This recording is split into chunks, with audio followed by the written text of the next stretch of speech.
ஒருவரும் சேரக்கூடாத ஒளியில் வாசம் செய்கின்ற பிதாவாகிய தேவனுக்கே மகிமை உண்டாவதாக. பிதாவின் வலது பாசத்தில் இருந்து நமக்காக பரிந்து பேசுகிற எஜமான ரெஷுவா ஹாமஷியாவிற்கே மகிமை உண்டாவதாக. எஜமான ரெஷுவா ஹாமஷியாவின் நாமத்தினால எல்லாருக்கும், சகோதர சகோதரிகள், வாலிப பிள்ளைகள் எல்லாருக்கும் ஓய்வு நாள் வாழ்த்துக்கள். ஷபாத் ஷலோம். கர்த்தருடைய கட்டளைப்படி இந்த ஓய்வு நாள் பரிசுத்த சபை கூடுதலை நாம் எல்லோரும் ஜெபம் செய்து ஆரம்பிக்கலாம். அல்லேலூயா.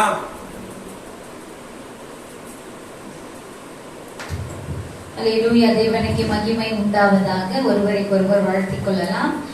ஷபாத் ஷலோம் கோலேஹான். ஷபாத் ஷலோம் கோலேஹான். ஷபாத் ஷலோம் கோலேஹான். ஓய்வு நாள் வசனம் சங்கீதம் 119 அதிகாரம் 61 வசனம். சங்கீதம் 119 அதிகாரம் 61 வசனம். துன்மார்க்கரின் கூட்டங்கள் என்னை கொள்ளையிட்டும் உம்முடைய வேதத்தை நான் மறக்கவில்லை. மறுபடியுமாக, துன்மார்க்கரின் கூட்டங்கள் என்னை கொள்ளையிட்டும் உம்முடைய வேதத்தை நான் மறப்பதில்லை.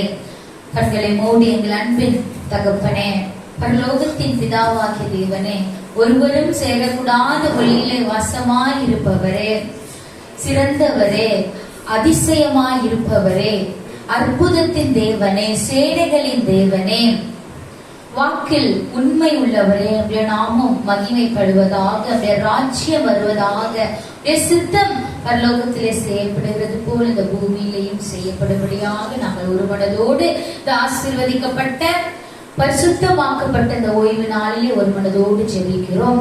எங்களை தாழ்த்தி உடைய சமூகத்திலே ஒப்புக்கொடுக்கிறோம். எங்கள் ஆவி, ஆத்துமா, சரீரம் நீர் மாத்திரமே ஆட்கொண்டு ஆளுகை செய்து வழி நடத்துவீராக.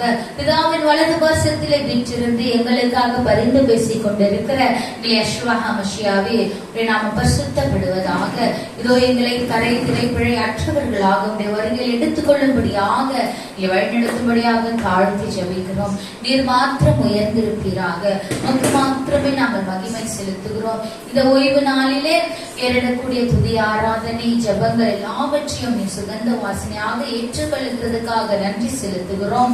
உங்களுடைய வார்த்தையின் மூலம் எங்களோடு கூட நீர் பேச போவதற்காக நாங்கள் நன்றி செலுத்துகிறோம். மக்கே மகிமை செலுத்துகிறோம். யெகோவா ஹாமஷியா நாமத்தினால் ஓய்வு நாள் சபை கூடுதலை ஆரம்பிக்கிறோம். எங்கள் அன்பு நல்ல பிதாவே, ஆமென். ஹல்லேலூயா. தேவனுக்கே மகிமை உண்டாவதாக.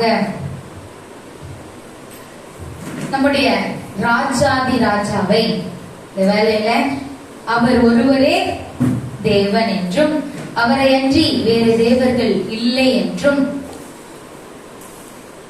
அவர் இந்த வானத்தையும் பூமியையும் உண்டாக்கினவர் என்றும், அவருடைய ராஜ்யம் சதா காலங்களிலும் எப்பொழுதும் இருப்பதாக என்றும் நம்முடைய ராஜாதி ராஜாவை இந்த வேளையில ஷமா இஸ்ராயேல் என்று ஜபத்தோடு ஏறெடுக்க போகிறோம். ஷமா இஸ்ராயேல் அடோனாய்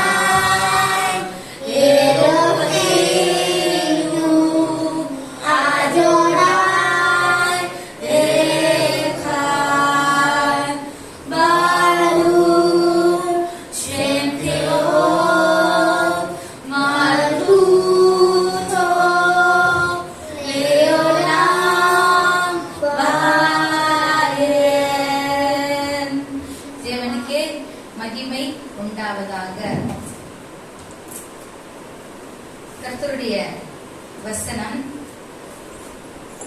ஏசாயா புஸ்தகத்திலே 58 அதிகாரத்திலே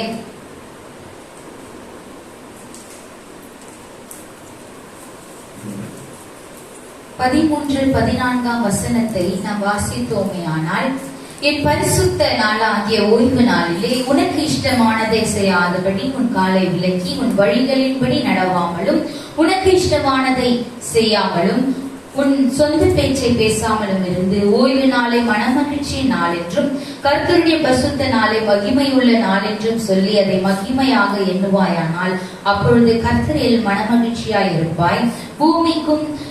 பூமியின் உயர்ந்த இடங்களில் உன்னை ஏறி இருக்கும்படி பண்ணி தகப்பனாகிய யாக்கோபுடைய சுதந்திரத்தால் உன்னை போஷிப்பேன். கர்த்தருடைய வாய் இதை சொல்லிற்று என்று எழுதப்பட்டிருக்கிறது. ஆகவே கர்த்தருடைய நாளிலே, இந்த பரிசுத்தமான ஓய்வு நாளிலே நாம் மனமகிழ்ச்சியோடு கூடி வந்திருக்கிறோம். அல்லேலூயா.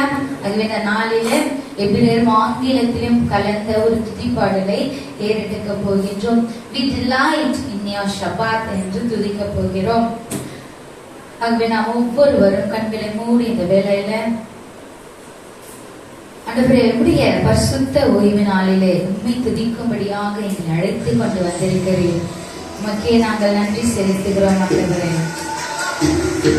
இந்த ஓய்வு நாளை மனமகிழ்ச்சி நாள் என்று எண்ணி உயர்த்துகிறோம் ஆண்டவரே. ஹல்லேலூயா.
உண்டாவதாக. ஆமென். அல்லேலூயா. தேவனுக்கு மகிமை உண்டாவதாக. கர்த்தருடைய வார்த்தை சங்கீதம் 34ஆம் அதிகாரம் 3வது வசனத்திலே, அவர்கள் அவரை நோக்கி பார்த்து பிரகாசம் அடைந்தார்கள், அவர்கள் முகங்கள் வெட்கப்படவில்லை. அல்லேலூயா. யாரெல்லாம் தேவனை நோக்கி பார்க்கிறார்களோ அவர்கள் பிரகாசம் அடைக்கிறவர்களாக தேவன் அவருடைய முகங்களை அவர் வெட்கப்படுத்துவதில்லை. ஆமென். அல்லேலூயா. ஆகவே உம்மது முகம் நோக்கி பார்த்தவர்கள் வெட்கப்பட்டு போவதில்லை, உமது திருநாமம் அறிந்தவர்கள் கைவிடப்படுவதில்லை என்ற வார்த்தையை கொண்டு துதி பாடலை பாடி தேவனை மகிமைப்படுத்த போகிறோம். ஆமென். அல்லேலூயா.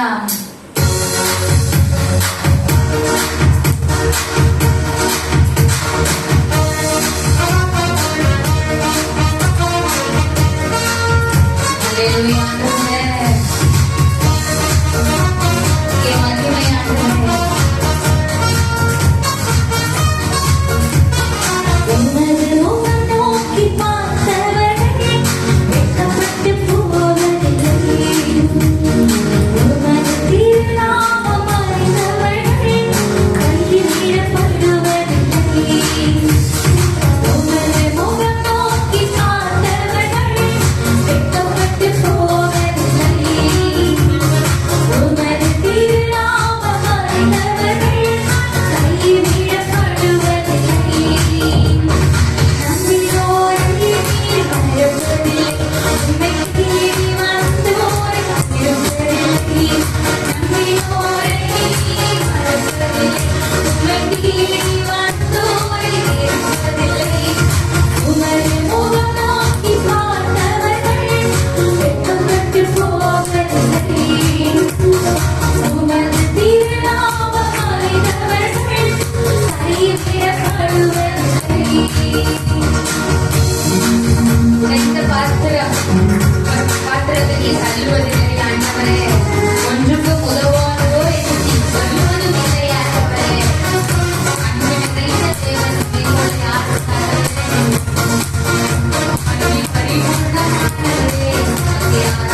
நம்முடைய தேவனால் கூடாத காரியம் ஒன்றுமே இல்லை.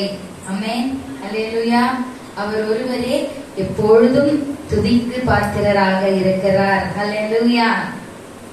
ஆகவே இந்த வேளையில நம்முடைய வாழ்க்கையில என்ன நடந்தாலும், எது இன்னும் புயலே அடைத்தாலும் சரி, நம்முடைய தேவன் எல்லாவற்றும் நன்மைக்கு ஏதுவாக செய்து முடிக்கிற தேவனாக இருக்கிறார். அவரால் ஆகாத காரியம் ஒன்றுமே இல்லை. அவர் மீது 100% விசுவாசம் நாம் வைக்கும் பொழுது நாம் அசைக்கப்படுவதில்லை. அல்லேலூயா. விசுவாசிக்கிறவர்கள் எப்பொழுதும் பதற மாட்டார்கள். நம்முடைய கண்மலையான யெஷுவா மஷியாவின் மீது விசுவாசம் உள்ளவர்களாக இருந்து இந்த நாளிலே நாம் உம்மால் ஆகாத காரியம் ஒன்றும் இல்லை, எல்லாம் உம்மால் ஆகும் என்று விசுவாசத்தோடு இந்த துதியை ஏறெடுக்கிறோம்.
நன்மைக்கு எதுவாக செய்து பிடித்து எங்களுடைய வாழ்க்கையை கரம் பிடித்து வழி நடத்துகிற தெய்வமே, உமக்கே என்றென்றும் ஆராதனை, உமக்கு என்றென்றும் மகிமை, உமக்கு என்றென்றும் கனம். ஆண்டவரே, நீங்கள் துதியை சுகந்த வாசனையாக ஏற்றுக்கொண்ட கிருபைக்காக கூடாங்கூடி ஸ்தோத்திரங்களை ஏறெடுத்து நன்றி பலியை ஏறெடுக்கிறோம் எங்கள் அன்புள்ள தகப்பனே.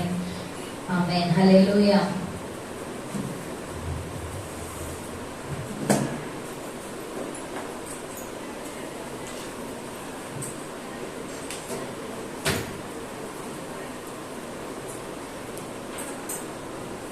ஹல்லேலூயா. பிதாவாகிய தேவனுக்கே மகிமை உண்டாவதாக. எஜமான யெஷுவா ஹமஷியாவுக்கு மகிமை உண்டாவதாக.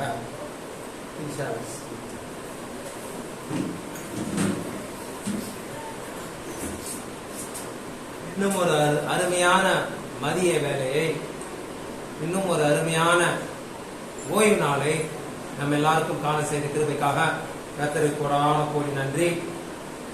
இந்த அருமையான மதிய வேலையிலே, இந்த அருமையான ஓய்வு நாளிலே உங்க எல்லாரையும் சகோதர சகோதரிகள் வாலிப பிள்ளைகள் எல்லாரையும் காண்பதற்கு மிகவும் மகிழ்ச்சியாக இருக்கிறது. கர்த்தர் மகிமைப்படுவார். இந்த பரிசுத்த நாள்ல, ஆசீர்வதிக்கப்பட்ட நாள்ல மன மகிழ்ச்சியா இருந்து தேவனை மகிமைப்படுத்தின நாள்ல உங்க எல்லாரையும் சகோதர சகோதரி வாலிப பிள்ளைகள் எல்லாரையும் எஜமான் யெஷுவா ஹமஷியா நாமத்தினால வாழ்த்தி இந்த ஓய்வு நாள் பரிசுத்த சபை கூடுதலுக்கு வரவேற்கிறேன். இருக்கீங்களா எல்லாரும்? ஹல்லேலூயா. கர்த்தருடைய நல்லா இருக்கிறோம். நாம் நிற்பதும் நிர்மூலமாகாமல் இருப்பதும் கர்த்தருடைய சுத்த கிருபையாக இருக்கிறது. கர்த்தருக்கு கோடான கோடி நன்றி. இன்றைய ஓய்வு நாள் வார்த்தையை கேட்கும்படி ஆயத்தமாக இருக்கீங்களா? இன்றைய ஓய்வு நாள் வார்த்தையை பகிரும்படி பிரதர் தேவி பிரதரை அழைக்கிறேன். ஹல்லேலூயா.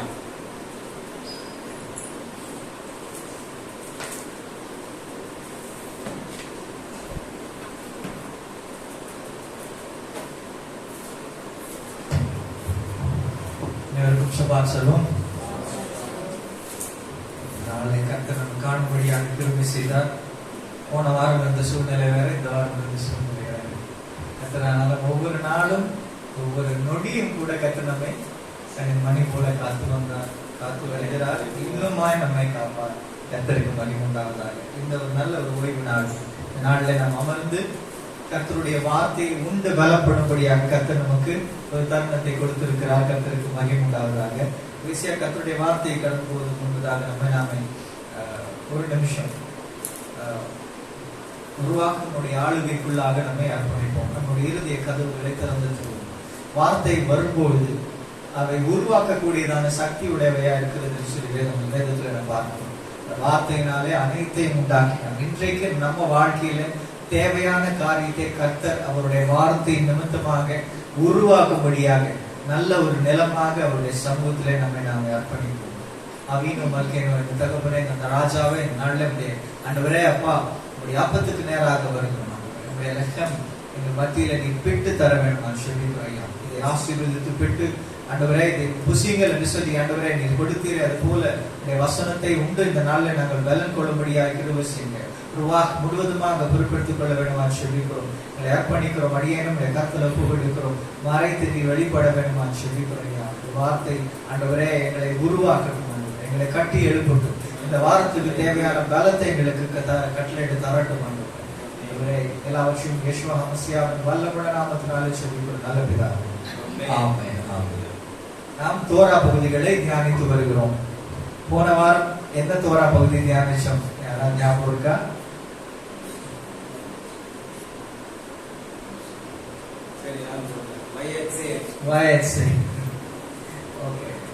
வயசு என்றால்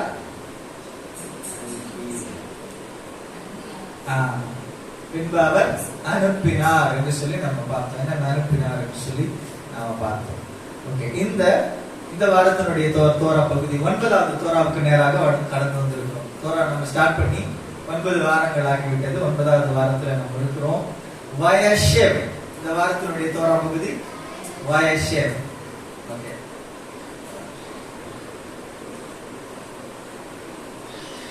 பைபிள் எத்தனை பேர் நேசிக்கிறீங்க? யாருமே நேசிக்கலையா? கையெழுத்துக்கு வர மாட்டேங்குது. எத்தனை பேர் நேசிக்கிறீங்க?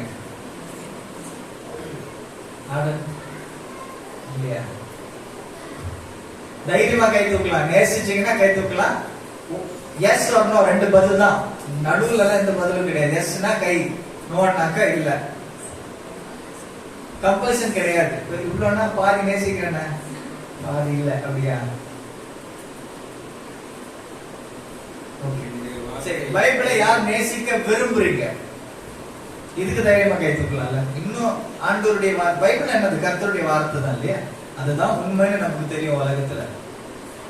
ஓகே, சோ இது வரைக்கும் நேசிக்கலன்னா பரவாயில்ல, இனிமே கர்த்தருடைய வார்த்தை நேசிக்கணும்னு விருப்பப்படுகிறவங்க யார்? ஓகே, மாட்டிக்கிட்டீங்க நல்லா. அப்போ ஆண்டவருடைய வார்த்தைய இனிமே நேசிக்கணும்ன்ற விருப்பம் இருக்குன்னு சொல்லிட்டீங்க. இனிமே என்ன பண்ணணும்னா, அடுத்த வாரத்துல இருந்து ஒரு குட்டி நோட் புக், ஒரு குட்டி பென், குட்டி பெண்ணோ பெரிய பெண்ணோ எதுவாக இருந்தாலும் எடுத்துட்டு வாங்க. நம்ம வாசிக்கிற தியானிக்கிற வசனங்களை நம்ம என்ன பண்ணுவோம், எழுதி வைத்துக் கொண்டால் நமக்கு மிகவும் பிரயோஜனம் உள்ளதா இருக்கும். அதை மெயின்டைன் பண்ணுங்க. என்னுடைய வீட்டுல எனக்கு எந்த சொத்து பெருசா இருக்கோ தெரியாது, டைரியா ஏகப்பட்ட டைரிகள் இருக்கும். மிகப்பெரிய சொத்து எனக்கு அதுதான். உட்கார்ந்து எழுதி வச்சிருக்கிற நோட்ஸ். பிரதரையும் பார்த்தாக்கா பிரதருக்கும் அப்படிதான். பிரதரை சந்திச்சவங்க பார்த்தாக்கா அவர் நிறைய நோட்ஸ் எடுத்து காமிக்கிறார். பார்க்கும்போது எனக்கு ஆச்சரியமா இருக்கும். பரவாயில்ல, தேவனுடைய வார்த்தை நேசிக்கிறவர்களுக்கு அதுதான் ஒரு பெரிய ஒரு பொக்கிஷமா இருக்கும். கர்த்தருடைய வார்த்தையை உட்கார்ந்து தியானிக்கும் போது, கர்த்தர் கொடுக்கிற ரெவலேஷன்ஸை நம்ம நோட் பண்ணி வைக்கும் போது, அது பிற்காலத்துல கூட நமக்கு என்ன பண்ணணும், நம்ம வழி நடத்தக்கூடியதா இருக்குது. வசனம் எப்படியா இருக்குன்னா, நம்முடைய கால்களுக்கு தீபமும் நம்முடைய பாதைக்கு வெளிச்சமா இருக்கிறது. இருட்டுல நடந்து போகும்போது காலை எங்க வைக்கணும்னு தெரியாம இருக்கிற நேரத்துல நம்ம கால் கிட்ட நம்ம வழிகாட்டக்கூடியதான ஒரு தீபமாக வெளிச்சமாக இருக்கிறது. இனி அந்த காலத்தினுடைய நாட்களுக்கு நேராக கடந்து போகிறோம். கண்டிப்பா நம்ம கையில லேண்டன் வேணும், விளக்கு வேணும், வெளிச்சம் வேணும். இந்த விளக்கு வெளிச்சம் இல்லாம நம்மளால சர்வை பண்ண முடியாது. எனவே தயவு கூர்ந்து ஒரு அன்பான ஒரு கோரிக்கை, அண்ணனுடைய ஒரு அன்பான ஒரு கோரிக்கை, நெக்ஸ்ட் வீக்ல இருந்து நம்ம வசனத்தை எழுத ட்ரை பண்ணுவோம். சொல்ற வசனங்கள் உங்களோட கூட ஆண்டவர் அந்த வாரத்துல என்ன பேசுறாரு, நான் பேசுறது கூட எழுத வேண்டாம். மெசேஜ் அப்போ ஒரு வசனத்தை இது பண்ணும்போது பரிசுத்த ஆவியானவர் உங்களோட கூட என்ன பண்ணுவாரு, வசனத்தினுடைய விளக்கங்களை உங்களுக்கு நிறைய ரிப்பீட் பண்ணுவார். எனக்கு நிறைய நடக்கும் அந்த மாதிரி. மெசேஜ் கொடுப்பாங்க, அந்த மெசேஜ்ல எனக்கு சம்மந்தமே இருக்காது. ஆனா அந்த கொடுக்கிற ஏதோ ஒரு வசனத்து மூலமா ஆவியானவர் எனக்குள்ள என்ன பண்ணிட்டு இருப்பாருங்க, ஒரு புது ஒரு காரியத்தை ரிவீல் பண்ணிட்டே இருப்பார். அந்த மாதிரி உங்களோட கூட ஆண்டவர் பேசுவார். பேசும்போது அந்த காரியங்களை நம்ம என்ன பண்ணணும், எழுதி வைத்துக் கொள்ளணும். அவைகளுக்கு முக்கியத்துவம் கொடுக்க வேண்டியது அவசியமா இருக்கிறது. சோ இந்த தோர பகுதியான வாசித்தீங்களா? எல்லாரும் வாசிச்சீங்க. Praise the lord. ஹalleluya. Okay okay. வைஷேப் எல்லாரும் சொல்லுங்க. வைஷேப்.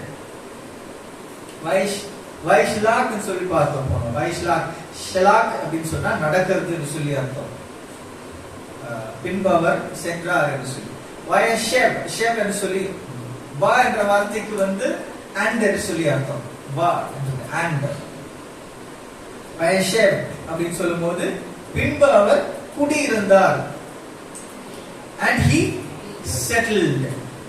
யாரை குறிச்சு சொல்லப்படுதுன்னா யாக்கோபை குறிச்சு சொல்லப்படுது. போன வாரம் வரைக்கும் நம்ம யாரை குறிச்சு தியானிச்சோம், யாக்கோபை குறிச்சு தியானிச்சோம். இன்றைக்கு யாக்கோபில் இருந்து தன்னுடைய பிள்ளைகளுக்கு நேராக கடந்து போகும். இந்த நாள்ல நம்ம தோரா பகுதி ஆதியாகமம் 37ஆம் அதிகாரம் 1ஆம் வசனத்திலிருந்து 40ஆம் அதிகாரம்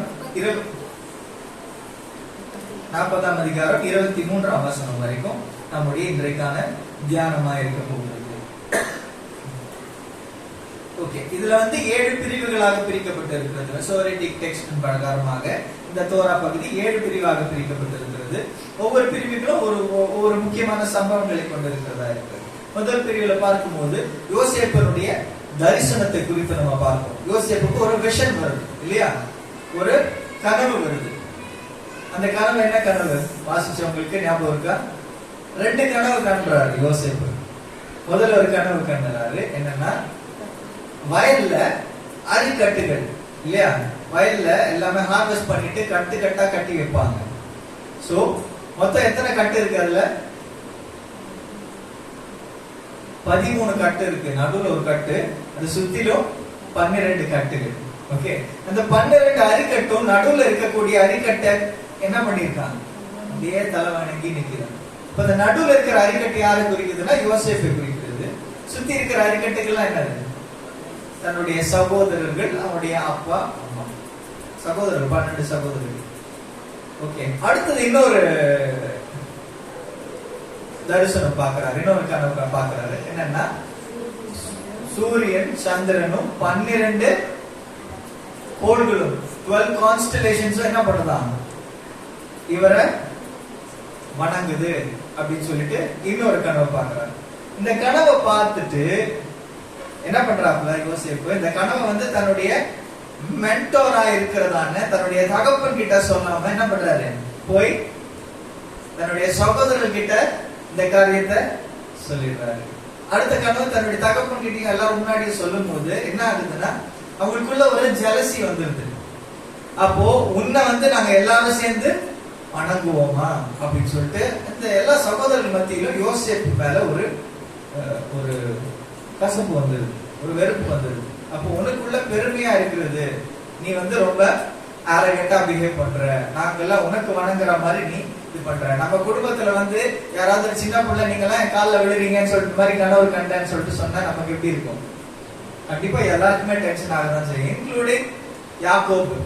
யாக்கோபு கூட இந்த கனவை கேட்கும் போது, நானும் உன்னுடைய தாயுமே கூட உன் காலில் வந்து விடணுமா, நீ என்ன விஷயம் சொல்ற அப்படின்னு சொல்லிட்டு கேட்டுட்டு இத சிந்தித்துக் கொண்டிருந்தார் சொல்லிட்டு பைபிள்ல போட்டிருக்கு. யாக்கோபு இந்த கனவை குறிச்சு சிந்தித்துக் கொண்டிருந்தார் அப்படின்னு சொல்லிட்டு. ஓகே, இது முதல் பகுதியில பார்ப்போம். இரண்டாவது பகுதியில இதுக்கு நடுவில் என்ன பண்றாருன்னா, யாக்கோபு யோசேப்புக்கு ஒரு பலவர்ண அங்கியை தரித்து வைக்கிறார். அதாவது ஒரு நல்ல மல்டி கலர் கோட் என்ன பண்றாரு யோசேப்புக்குன்னு சொல்லிட்டு செஞ்சு அதை போட்டு விடுறாரு. இதுக்கான பேக்ரவுண்ட்ல என்ன பாத்தீங்கன்னா பின்னாடி நான் சொல்றேன்.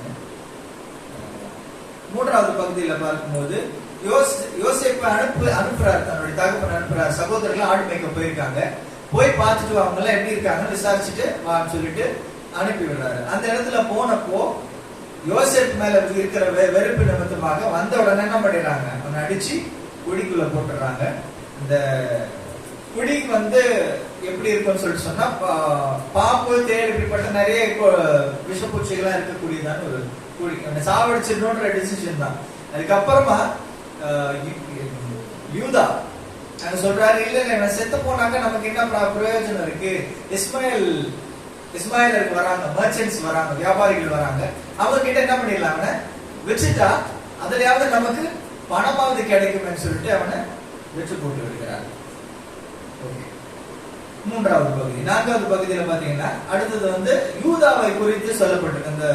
அந்த பகுதி ஃபுல்லாவே யூதா ஒரு வேற ஒரு ஸ்திரியை போய் கல்யாணம் பண்ணிட்டு வர்றாரு, பிள்ளை பிறக்கிறது, இந்த பிள்ளைகள் எல்லாமே செத்து போகுது. அப்புறமா தாமார் என்றதான அந்த தாமார் மருமகளை குறித்து ஒரு சொல்லப்பட்டிருக்கு. இந்த மருமகளுக்கு நடக்கிற காரியத்தை குறித்து எல்லாம் நம்ம பார்க்கிறோம். ஐந்தாவது பகுதியில பார்க்கும்போது யோசேப்பு நிறைய பேரால விற்கப்படுகிறார். இவங்க இஸ்மாயிலருக்கு கிட்ட விட்டுறாங்க, இஸ்மாயிலர் போய் அங்க எகிப்துல வித்துறாங்க. எகிப்துல இருந்து போர்த்துகாலுடைய வீட்டுக்கு என்ன பண்ணப்படுகிறார், யோசேப்பு விற்கப்படுகிறார். அடிமத்தனம் வச்சு புட்சர் அப்படின்னு சொல்லிட்டு அவங்க வீட்டுல ஒரு ஒரு பதவிக்காக அவர் விற்கப்படுகிறார். ஆறாவது பகுதியில பார்க்கும்போது போர்த்திபாவுடைய மனைவி யோசேப்புக்கு டெம்டேஷன் கொடுத்து அதற்குள்ளாக அவன் இணங்காதது நிமித்தமாக அவன் மேல குற்றச்சாட்டை சுமத்தி என்ன பண்ணிடுறாரு, ஆமா தன்னுடைய கணவன் கிட்ட மாட்டி விட்டுறாரு. இவன் வந்து தவறாக முயற்சி செய்தான், என்னோட கூட தவறாக நடந்து கொள்ள முயற்சி செய்தான் சொல்லி மாட்டி விட்டுறாரு. கடைசியாக சிறைச்சாலையில யோசேப்பு போடப்பட்டுறாரு. சிறைச்சாலையில வந்துட்டு அங்க 2 பேர் தரிசனம் காண்றாங்க. ராஜாவுடைய அரண்மனையில இருந்து 2 பேர், 2 பானபாத்திரக்காரர்கள் தரிசனம் பார்க்கிறாங்க. இந்த 2 தரிசனத்துக்கும் என்ன பண்றாரு, அவர் அர்த்தம் சொல்லுகிறார். இதுதான் இந்த தோரா பகுதியில் நடக்கக்கூடியதான சம்பவங்கள். இப்போ நம்ம ஒரு சில பகுதிகளை கொஞ்சம் நம்ம இன்னும் டீப்பா துணுக்குகளாக நகெட்ஸ் என்று சொல்லப்படுகிறதான துணுக்குகளாக நம்ம தியானிக்க போகிறோம். இந்த முதலாம் வசனத்தை நம்ம வாசிக்கும் போது ஆதியாகமம் 37ஆம் அதிகாரம் 1ஆம் வசனம். யாராவது ஒரு வாசிங்க.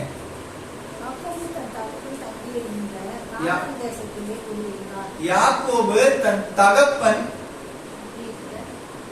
கானான் தேசத்திலே குடியிருந்தார். இங்கிலீஷ் பைபிள்ல அழகா போட்டிருக்கோம். தன் தகப்பன் அவர் தங்கி இருக்கிறதுக்கும் குடி இருக்கிறதுக்கும் நிறைய வித்தியாசம் இருக்கு. யாக்கோபுடைய தகப்பன் யாரு? ஈசாக்கு. ஈசாக்கு என்ன பண்ணாரா? இங்க கொஞ்ச நாள் தங்கி இருந்தாரு, அப்புறம் அங்க கொஞ்ச நாள் தங்கி இருந்தார், பல தேசம் அப்படியே சுத்திட்டு இருந்தாரு. ஆனா யாக்கோபு தன்னுடைய தகப்பன் தங்கி இருந்த அந்த இடத்துல என்ன பண்ணாரு? குடியிருந்தார். He started to settle down. So இந்த கானான் தேசம் இது யாருக்கு ப்ராமிஸ் கொடுக்கப்பட்டதுன்னா ஆபிரகாமுக்கு கொடுக்கப்பட்டதான ப்ராமிஸ்.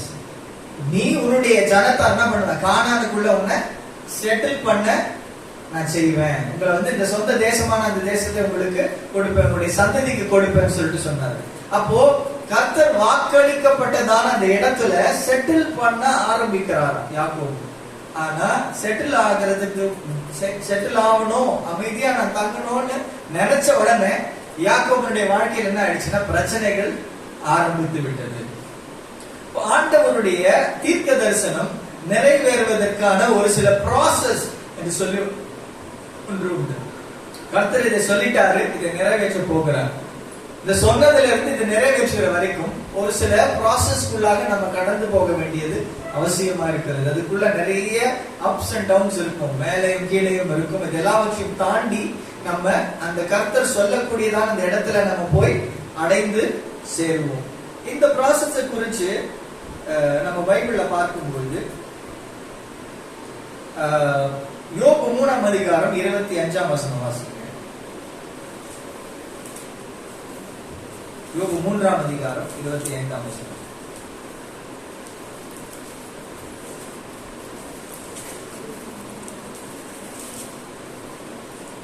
நான் பயந்த காரியம் எனக்கு நேரிட்டது, நான் அஞ்சினது எனக்கு வந்தது. எனக்கு சுகமில்லை, இளைப்பாறுதலும் இல்லை, அமைதலும் இல்லை, எனக்கு தத்தளிப்பே நேரிட்டது. 4 காரியங்களை பார்க்கிறோம். எனக்கு சுகம் இல்லை, இளைப்பாறுதல் இல்லை, அமைதல் இல்லை, தத்தளிப்பு ஏற்பட்டது. இந்த பகுதின்றது ஒரு ப்ராவர்பாக சொல்லப்பட்டு வந்ததா இஸ்ரவேல் ஜனங்கள் மூலமாக.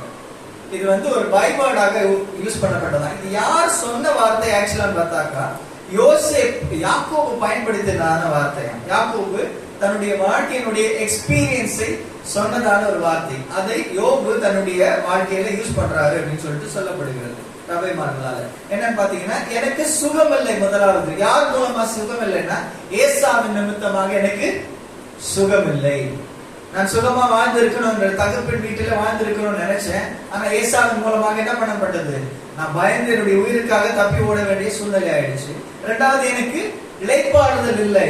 அங்க போய் என்னுடைய மாமா வீட்டுல போய் நான் தங்கி இருந்து இளைப்பாறணும்னு நினைச்சேன். அங்க என்ன இல்லை, எனக்கு இளைப்பாறுதல் இல்லை. என்னுடைய மாமா என்னுடைய மனைவி கொடுக்கிறேன்னு சொல்லி அதுல ஏமாத்தி எனக்கு என்ன சொல்றது, என்னுடைய சம்பளங்களை 7 முறை மாற்றி இப்படியா ஏமாற்றி கொண்டிருந்தார். அங்கே எனக்கு இளைப்பாறுதலும் இல்லை. அடுத்தது பாத்தீங்கன்னா, அங்கிருந்து கிளம்பி வர வழியில கானானுக்கு நேராக கடந்து போகலாம், மறுபடியும் தகப்பன் வீட்டுக்கு நேராக கடந்து போகலான்னு போகும்போது போற வழியில இவங்க செக்கம்ல தங்குறாங்க. செக்கம்ல என்ன நடக்குது?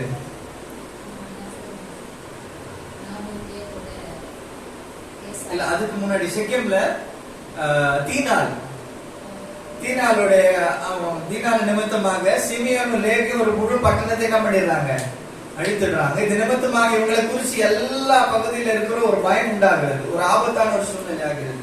சோ பயந்து போயிடுறாரு யாக்கோபு இது நிமித்தமாக.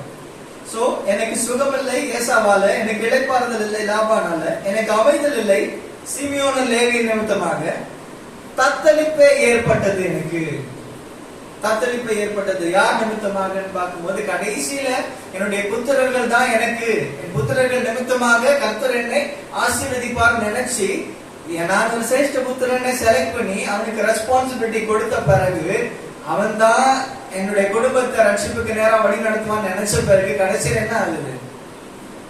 அவனை கொன்று விட்டு அவனுடைய வஸ்திரத்தை என்ன பண்றாங்க? ஒரு ஆடை கட் பண்ணி அதனுடைய ரத்தத்துல துவைத்து எடுத்துட்டு வந்து தகப்பன் கிட்ட கொடுக்கறாங்க.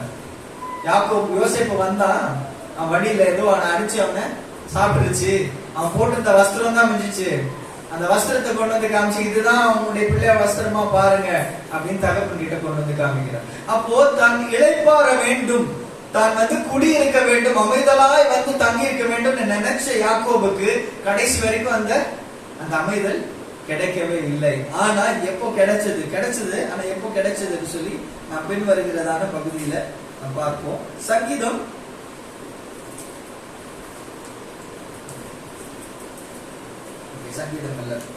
37ஆம் அதிகாரம் 3ஆம் வசனம் வாசிங்க.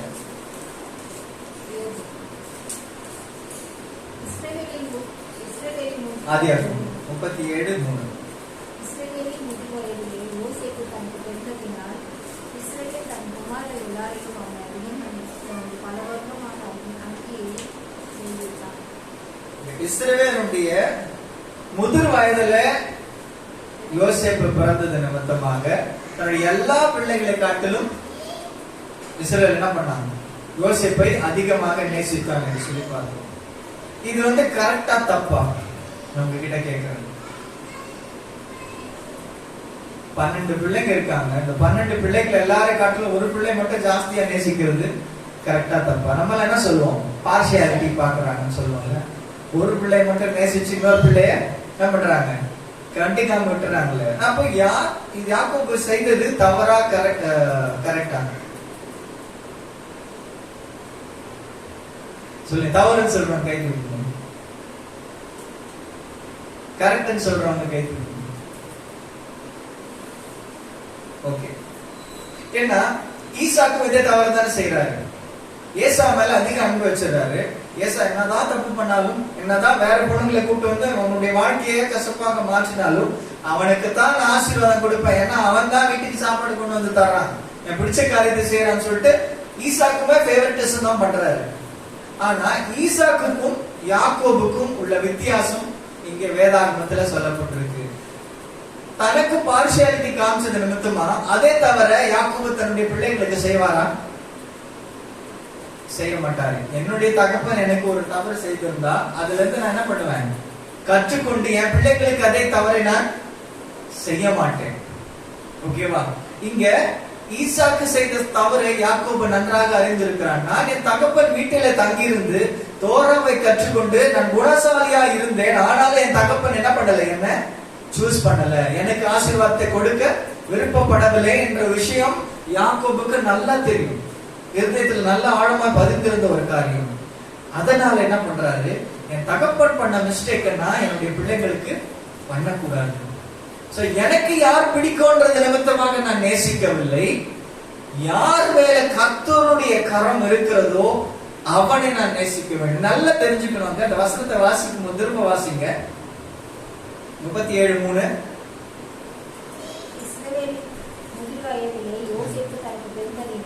இங்க நல்லா கவனிக்கணும். நீங்க யாக்கோபனுடைய முதிர் வயதுல போட்டு இல்ல, தெளிவா சொல்லப்பட்டிருக்கு. யாருடைய முதிர் வயதுல? இஸ்ரவேல். நல்லா கவனிக்கணும். இஸ்ரவேல்ன்ற வார்த்தை என்ன இடத்துல யாக்கோபுன்னு யூஸ் பண்ணப்பட்டிருக்கும், இஸ்ரவேலும் யூஸ் பண்ணப்பட்டிருக்கும். ஆல்டர்னேட்டிவா இந்த ரெண்டு பேரும் மாறி மாறி யூஸ் பண்ணப்பட்டிருக்கும்.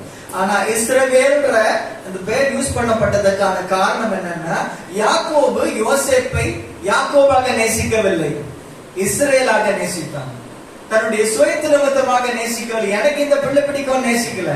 அவன் ஆவிக்குரிய கண்களை பார்க்கக்கூடியவனா இருந்தான். இந்த பிள்ளை மேல கர்த்தருடைய கரம் இருக்கிறது, இந்த பிள்ளை மேல ஏதோ விசேஷத்தை ஒரு அபிஷேகம் இருக்கிறது, இந்த பிள்ளை இவன் தான் தகுதி உள்ளவனா இருக்கிறான், என்னுடைய குடும்பத்தை நடத்தி செல்வதற்கு பார்க்கக்கூடியதான ஆவிக்குரிய கண்கள் இருந்து. ஆனா அந்த பைபிள்ல போட்டிருக்கு இஸ்ரவேல் யோசேப்பை நேசித்தான் என்று சொல்லி. இன்றைக்கு நாம கூட இந்த நிமித்தமாக ஒரு காரியத்தை நாம் கற்றுக்கொள்ள வேண்டியது அவசியமா இருக்கிறது. நம்முடைய ஃபியூச்சர் ஜெனரேஷன், நம்முடைய பிள்ளைகளோ, நாம ஆவிக்குரிய ஜீவிதத்துல நம்ம வளர்க்கிறவர்களோ, அவர்களை நாம் நேசிப்பது எந்த கண்ணோட்டத்தின் நிமித்தமாக இருக்க வேண்டும் என்று சொல்லி பார்த்தா வேதாகமத்து நிமித்தமாக ஆவிக்குரிய கண்ணோட்டத்தோடு என் பிள்ளைக்கு தேவனுடைய லீடிங் இருக்கிறதா, ருவாகனுடைய வழிநடத்துதல் இருக்கிறதா, என் பிள்ளை பைபிளை நேசிக்கிறானா, தேவனுக்கு ஏற்ற காரியங்களை தன் வாழ்க்கையில விருப்பப்பட்டு தேர்ந்தெடுத்து அவர் அந்த வழியில பின்பற்றுகிறானா என்று சொல்லி நாம் இன்றைக்கு கூர்ந்து கவனிக்க வேண்டியது அவசியமா இருக்கு. நாளைக்கு நீங்க எல்லாம் கூட அப்பா அம்மாவா மாற போறீங்க இல்லையா? மாறுவீங்கல்ல?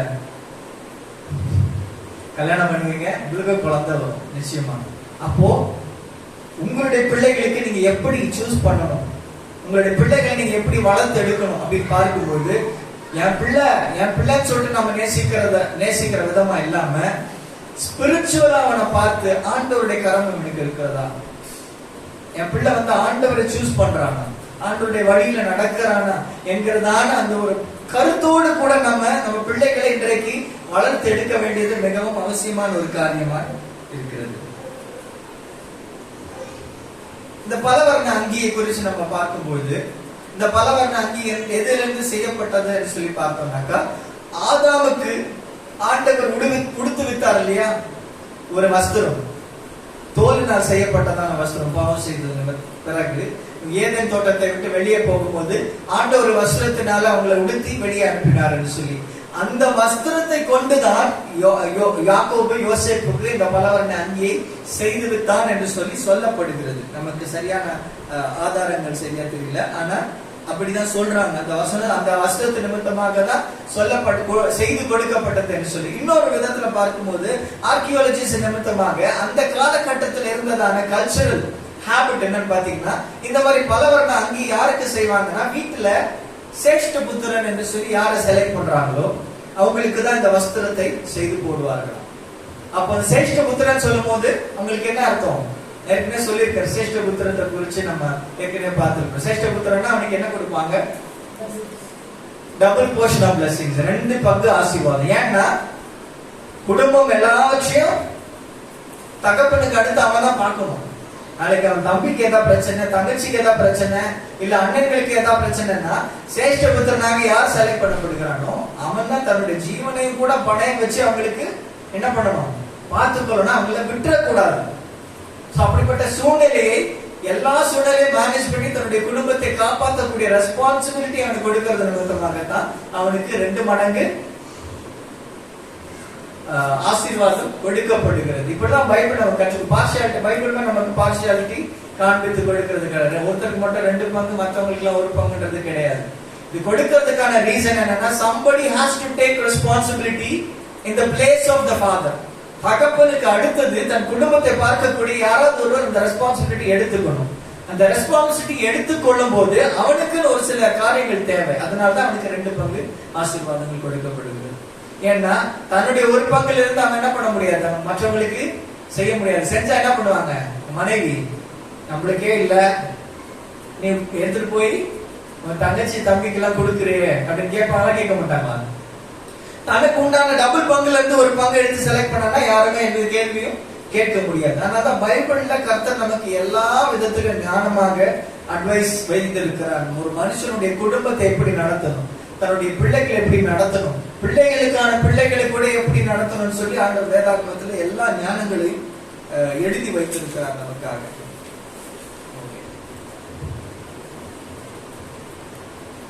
இந்த ஒரு பேட்டர்னை நம்ம வேதாகமத்துல துவக்கத்துல இருந்து பார்க்கிறோம். தகப்பனுக்கு 2 பிள்ளைகள், ஒரு பிள்ளை வீட்டுல தங்கி இருக்கிறான், இன்னொரு பிள்ளை என்ன பண்றான், விட்டு கடந்து போய் விடுகிறான். ஆதாமுக்கு 2 பிள்ளைகள் இருந்தது இல்லையா, காயின் ஆபேல் சொல்லிட்டு. ஆபேல் கொல்லப்பட்டான், அப்புறமா காயின் இருந்தான், அதுக்கப்புறமா இன்னொரு பிள்ளை பிறந்தது சேத் என்று சொல்லி. காயின் தவறு செய்தது நிமித்தமாக சேத் அங்கே இருந்தான், காயின் வெளியே துரத்தப்பட்டான். ஆண்டவருடைய அந்த இது நிமித்தமாக, தண்டனை நிமித்தமாக. அதே மாதிரி நோவாவுக்கு 3 பிள்ளைகள் பிறக்கிறது. 3 பிள்ளைல ஒரு பிள்ளை என்ன பண்றான், சபிக்கப்பட்டவனா இருக்கிறான். காம் அந்த தவறை செய்தது நிமித்தமாக காமனுடைய சந்ததி சபிக்கப்பட்டதா இருக்கிறது. இந்த காமனுடைய சந்ததி பிரிந்து போய்விட்டது என்று சொல்லி நான் வேதாகமத்திலே பின் வருகிற காலங்களை நம்மால பார்க்க முடிகிறது. அதே போல ஆபிரகாமுக்கு 2 புத்திரர்கள், இஸ்மாயில், ஈசாக்கு. ஓகேவா? அப்ப இஸ்மாயில் என்ன பண்ணப்படுறாரு, பிரிந்து போகப்படுகிறார். ஈசாக்கு அங்க தங்கக்கூடியதான சூழ்நிலை ஆயிடும். அதே மாதிரி ஈசாக்கு 2 புத்திரர்கள், ஏசா, யாக்கோபு. பிரச்சனை நிமித்தமாக ஏசா அங்க தங்கியிருந்து யாக்கோபு கடந்து போக வேண்டிய சூழ்நிலை ஆயிடுச்சு. ஆனா 23 வருஷங்கள் கழிச்சு யாக்கோபு திரும்ப வந்த பிறகு ஏசா அங்கிருந்து என்ன பண்ணிடுறாரு, கடந்து போயிடுறாரு. நம்ம பைபிள்ல தெளிவா பார்க்கிறோம். இது எல்லாமே நமக்கு நிறைய திருஷ்டாந்தங்கள்.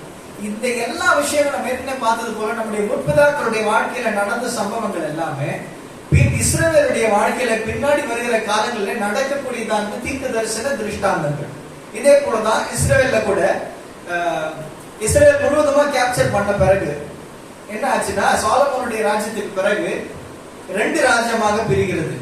யூதா, இஸ்ரவேல் என்று சொல்லி. யூதாவில் 2 கோத்திரம், இஸ்ரவேலில் 10 கோத்திரங்கள். ஒரு காலம் வந்தது, 2 பேருமே தவறு செய்யறாங்க.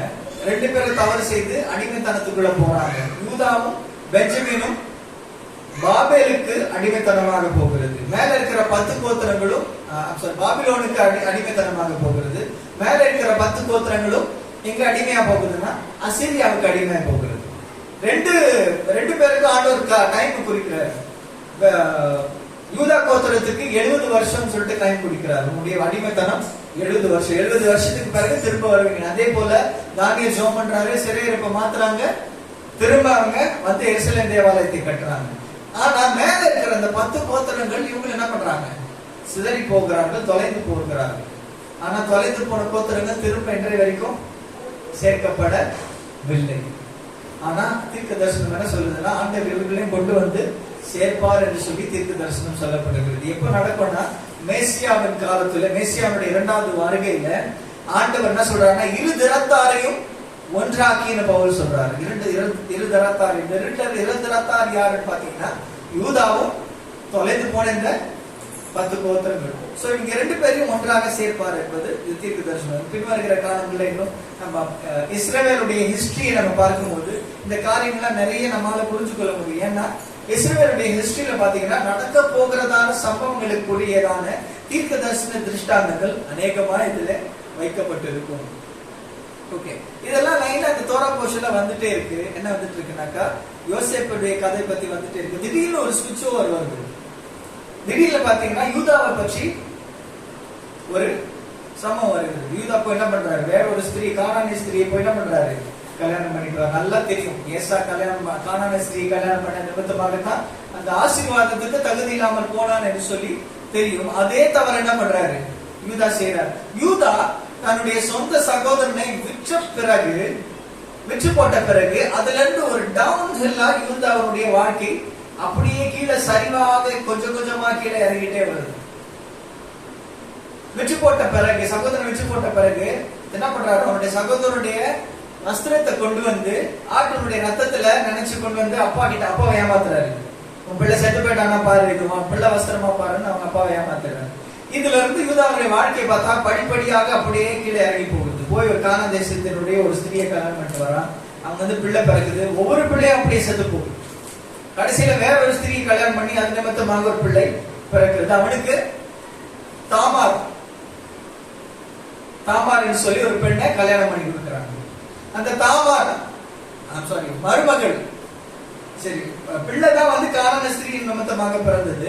அந்த பிள்ளைக்கு ஒரு நல்ல ஒரு பெண்ணை பார்த்து கல்யாணம் பண்ணணும்னு சொல்லிட்டு என்ன பண்றாங்க, தாமாரை கல்யாணம் பண்றாங்க. தாமார் யாருன்னு பாத்தீங்கன்னா, ஜீனியாலஜியை பார்க்கும்போது ஷெம்மருடைய வம்சத்துல வந்ததான ஒரு பெண் என்று சொல்லி பார்க்கிறோம். இந்த தாமாரை கல்யாணம் பண்ணதுல இருந்து ஒவ்வொருத்தருமா சாகிறது நிமித்தமாக கடைசி பிள்ளை வரைக்கும் என்ன பண்றாங்க, வெயிட் பண்றாங்க. ஆனா இந்த கடைசி பிள்ளை என்ன ஆச்சு, கடைசி பிள்ளையும் சேலா கர்த்தருக்கு விரோதமா காரியங்கள் செய்து அவங்க சேலா வளர, அவரு வயசான வரைக்கும் அவங்க மனைவிய அந்த பெண்ணை அவங்க தகப்பன் வீட்டில் போயிட்டு இருந்து சொல்லுவாரு. ஆனா சேலா வயது வந்த பிறகு கூட கட்டி கொடுக்க மாட்டாரு. அது நிமித்தமா அவன் ஒரு பிளான் பண்ணுவான். தாமார் ஒரு பிளான் பண்ணி மாமனாரையே சேருவான். இந்த கடைசி பிள்ளையாகிய சேலா அவன் கரெக்டா வயசுக்கு வந்துட்டான். வேதாகமத்தினுடைய முறையின்படி பார்த்தாக்கா, வீட்டினுடைய அண்ணன் இறந்து போனா அண்ணனுடைய வைஃப் என்ன பண்ணணும், தம்பி கல்யாணம் பண்ணணும். அந்த தம்பி இறந்து போனா அடுத்த தம்பி என்ன பண்ணணும்? அந்த வைஃபை கல்யாணம் பண்ணணும். ஏன்னாக்கா அவங்களுடைய சந்ததி அழிந்து போய்விடக் கூடாது. சோ யூதாக்கு மட்டுமே 3 பிள்ளைங்க தான். இந்த 3 பிள்ளைங்க என்ன ஆயிடுச்சு? இந்த கானான் ஸ்திரியை கல்யாணம் பண்ண நிமித்தமாக நம்ம வாழ்க்கையை மோசமாய் போனது நிமித்தமாக, கர்த்தருக்கு கீழ்ப்படியாம போனது நிமித்தம் சொன்னது போல ஆண்டவர் என்ன பண்றாரு? ஒவ்வொருத்தரையும் அடிச்சுட்டு வர்றாரு. கடைசியில இந்த ஒரு பையன் தான் இருக்கிறான். சோ தான் தகப்பனுக்கு பயம், இவனையும் கல்யாணம் பண்ணி கொடுத்துட்டு இவனும் செத்து போயிட்டா என்ன ஆகுதுன்னு அவனுக்கு கல்யாண வயசு வந்த பிறகுமே கல்யாணம் பண்ணி கொடுக்கவே இல்லை. சோ இந்த தாமார் என்ன பண்றா? வெயிட் பண்ணிட்டு இருக்கா, என் மாமனார் வந்து கல்யாணம் பண்ணி கொடுப்பாரு, நான் வந்து என்னுடைய எங்க வீட்டு சந்ததிக்கு ஒரு பிள்ளையை பெற்று எடுப்பேன். ஏன்னா கர்த்தர் என்ன பண்ணிருக்காரு? 12 கோத்திரங்களை ஆசீர்வதிச்சு பழகி பெறுவேன்னு சொல்லியிருக்காரு இல்லையா? யூதா பண்ண தவறு நிமித்தமாக இந்த கோத்திரம் அப்படியே அழிந்து போகக்கூடியதான சூழ்நிலையில இருக்கிறது. இப்போ இவன் காத்து கொண்டு இருக்கிறான். இப்போ என்ன பண்றாருனாக்கா ஒரு சம்பவம் நடக்கிறது. நம்ம வாசித்து பார்க்கும்போது கொஞ்சம் வியடா தான் இருக்கும், வாசிக்கும் போது ஒரு வியடா தான் இருக்கும். ஆனா வேதாகமத்தினுடைய பார்வையில இவர் செய்த காரியம், தாமார் செய்த காரியம் ஒரு நீதியாக கருதப்பட்டது. ஏன் அப்படின்னு பார்க்கும்போது இங்க 2 பேரோட கம்பேர் பண்ணலாம். யூதா ஒரு பக்கம், யோசேப்பு ஒரு பக்கம். இங்க யோசேப்பு அடிமைத்தனமா வைக்கப்பட்டு விட்டான் போத்திபாவுடைய வீட்டுல. இவன் அழகா இருக்கிறான்னு பார்த்து என்ன பண்றான்? போத்திபாவுடைய மனைவி இவனை ஒவ்வொரு நாளும் தினம் என்ன பண்றான்?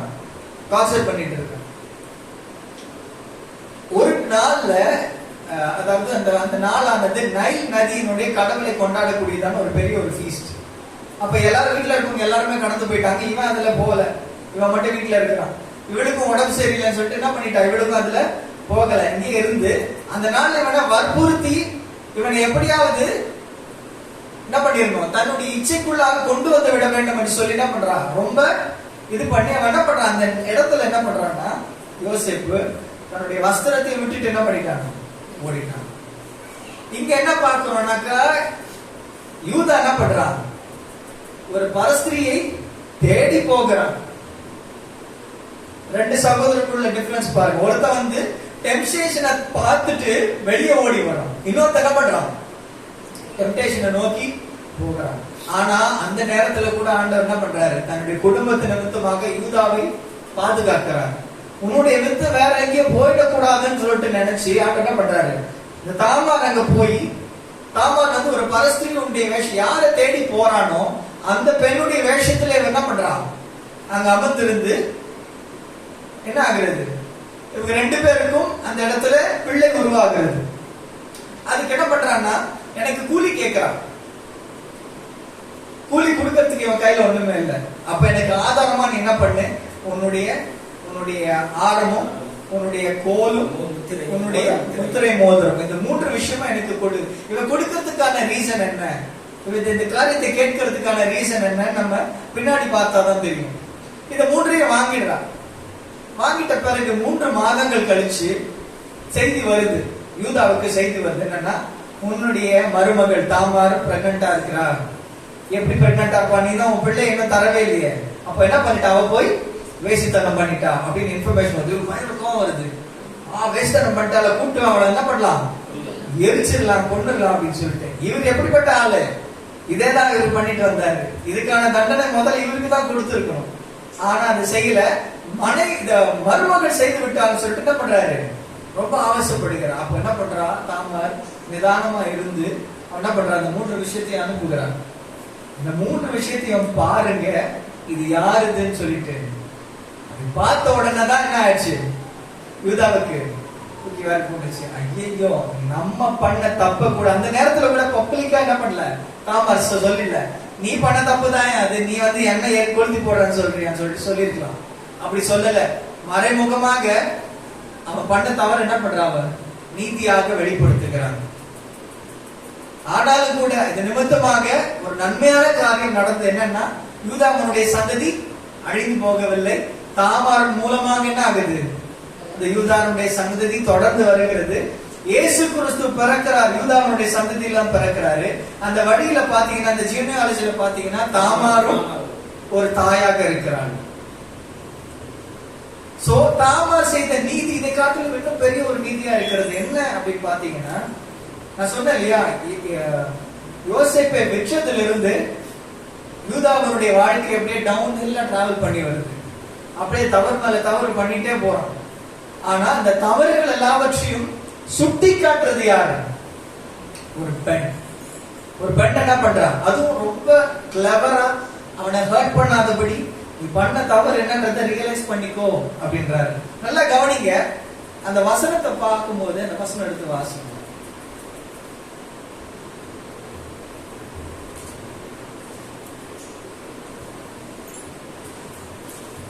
37, 32.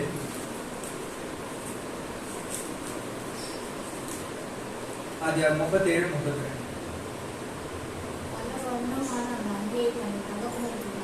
இல்ல இல்ல இல்ல, அதுக்கு முன்னாடி 38, 25 வாசம். அவள் வெளியே கொண்டு வரப்பட்ட போது அவள் தன் மாமனாரிடத்திற்கு அந்த அடைமானத்தை அனுப்பி, இந்த பொருட்களை உடையவன் எவனோ அவனாலே நான் கர்ப்பவதியானேன். இந்த முத்திரை மோதிரமும் இந்த ஆரமும் இந்த கோலும் யாருடையவைகள் பாரும் என்று சொல்லி அனுப்பினான். யாருடையவைகள் பாரும் என்று சொல்லி அனுப்பினால இந்த ஃப்ரேஸ் நீங்க ஞாபகம் வச்சுக்கோங்க. யாருடையவைகள் பாரும் சொல்லிட்டு காமிக்கிறான். இந்த செயலை செஞ்சது யார் இதுக்கு முன்னாடி? இவன் தான்.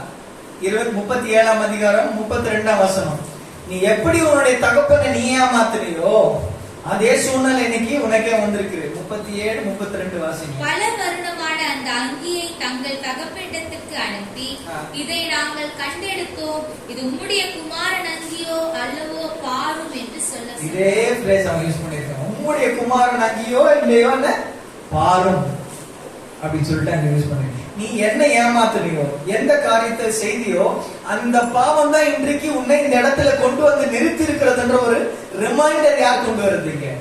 தாமா செய்கிறார். இத பார்த்த உடனே யூதாவுக்கு சுய நினைவு வருகிறது.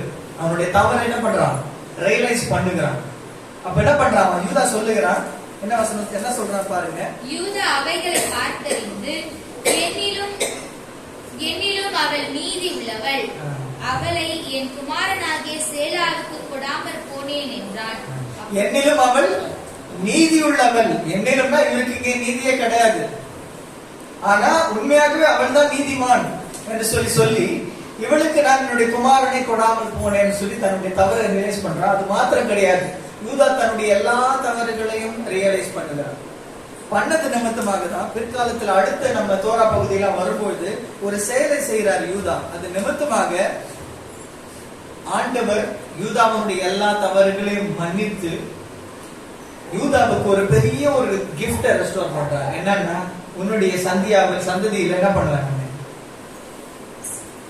உன்னுடைய செங்கோல் உன்னுடைய சந்ததியை விட்டு விலகாது அப்படின்றார். செங்கோல் யாரை குறிக்கிறதுனா மெஸ்ஸியாவை குறிக்கிறது. அப்போ உன்னுடைய சந்ததியில மேசியா வரப்போகிறார் என்றதான ஒரு தீர்க்க தரிசனத்தை ஆண்டவர் யூதாக்கு கொடுக்கிறார். சரி, அதை அந்த மாதிரி இவ்வளவு பாவம் செய்த ஒரு மனுஷனுக்கு அவ்வளவு பெரிய ஆசீர்வாதத்தை கொடுக்கக்கூடியதான ரீசன் என்ன அப்படின்னு நம்ம ஆராய்ச்சி பார்க்கும்போது யூதா ஒரு காரியத்தை செய்கிறார். தன்னுடைய மன திரும்புதல் நிமித்தமாக ஒரு விஷயம் செய்யறாரு. என்ன பார்க்கும்போது அடுத்த தோரா பகுதியில பார்க்கும்போது யோசேப்பை பார்க்க போவாங்க இங்க 12 பேர் பஞ்ச காலத்துல உணவில்லாத நிமித்தமாக. அப்ப யோசேப் என்ன செய்வாரு? உன்னுடைய கடைசி தம்பியை இங்க விட்டுட்டு போ அப்படின்னு சொல்லுவாரு. இவங்க என்ன பண்ணிடுவாங்க? அந்த தம்பிய கடைசி தம்பியை கூட்டிட்டு வான்னு சொல்லிட்டு சொல்லுவாங்க. ஆமா, கடைசி தம்பி கூட்டிட்டு வாங்க. அப்போ யாக்கோபு அனுப்ப மாட்டார். இப்படிதான் என் முன்னாடி யோசேப்பை கூட்டிட்டு போனீங்க, அவன் காணாம போயிட்டான், அவன் உயிரோட இருக்கானா செத்தானான்னு இன்னும் தெரியல எனக்கு, இவனே கூட்டிட்டு போயிருவீங்கன்னு சொல்லி நான் கொடுக்க மாட்டேன், அனுப்ப மாட்டேன் அப்படின்னு சொல்றாரு. ஐயோ, நீங்க அனுப்பலனாக்கா என்ன ஆகுவாங்க? சிமியோனை பிடிச்சு வச்சிருக்காங்க, சிமியோன் விட மாட்டாங்க. அப்போ வீட்டை தலைச்ச பிள்ளையான ரூபன் வரான். ரூபன் வந்து என்ன சொல்றான்னா, கண்டிப்பா நான் கொண்டு வருவேன் பெஞ்சமின், நான் கொண்டு வரலன்னா என் பிள்ளை என்ன பண்ணுங்க, பலியாக எடுத்துக்கோங்க அப்படின்னு தன்னுடைய பிள்ளையை அடமானம் வைக்கிறான். யாக்கோபு இதை பார்த்து இதெல்லாம் ஒத்துக்க முடியாது. நீ உன் உயிரை பணையம் வச்சா பரவாயில்ல, சேஷ்ட புத்திரனுடைய வேலை என்னது?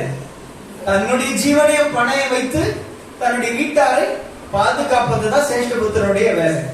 ஆனா ரூபன் என்ன பண்ணல? தன்னுடைய ஜீவனை பணையம் வைக்கல, தன்னுடைய பிள்ளையின் ஜீவனை பணையம் வைத்தான். அடுத்தது யூதா வராரு. என் ஜீவனை நான் பணையம் வைக்கிறேன், இவனை பத்திரமா கூட்டு வரலன்னா என்ன உயிரை நீங்க எடுத்துக்கோங்க, எனக்கு எதுனாலும் பண்ணிக்கோங்கன்னு சொல்லிட்டு அந்த இடத்துல பார்க்கும்போது தன்னுடைய ஜீவனை பணயம் வைத்து தன்னுடைய வீட்டாரை மீட்டுக் கொள்ளக்கூடியதான ஒரு குணாதிசயமானது யூதாவனுடைய மனம் திரும்புதலை நமக்கு ஞாபகப்படுத்துகிறது. அது மாத்திரமல்ல, இயேசு கிறிஸ்துவனுடைய சுபாவத்தையும் அந்த இடத்துல வெளிப்படுத்துகிறது. யெஷுவா எப்படி தன்னுடைய ஜீவனை பணயம் வைத்து தன்னுடைய ஜீவனை கொடுத்து நம்ம எல்லாரையும் மீட்டாரோ அதே குணாதிசயத்தை அந்த இடத்துல யூதா பிரதிபலித்தார். இது நிமித்தமாக தான் ஆண்டவர் என்ன பண்றாரு? யூதாவை ஆசீர்வதிக்கிறார். யூதா கோத்திரத்துல மெசியா வரும்படியாக என்ன பண்றாரு? வெளிப்படுகிறார்.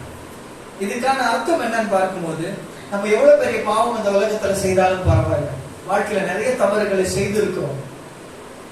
நம்ம நினைச்சு பார்க்கும்போது, பின்னாடி நினைச்சு பார்க்கும்போது நிறைய வேலைகள்ல நமக்கு ஆச்சரியமா இருக்கும், பின்னாடி நம்ம இப்படி எல்லாம் வாழ்ந்து இருக்கிறோம் சொல்லி.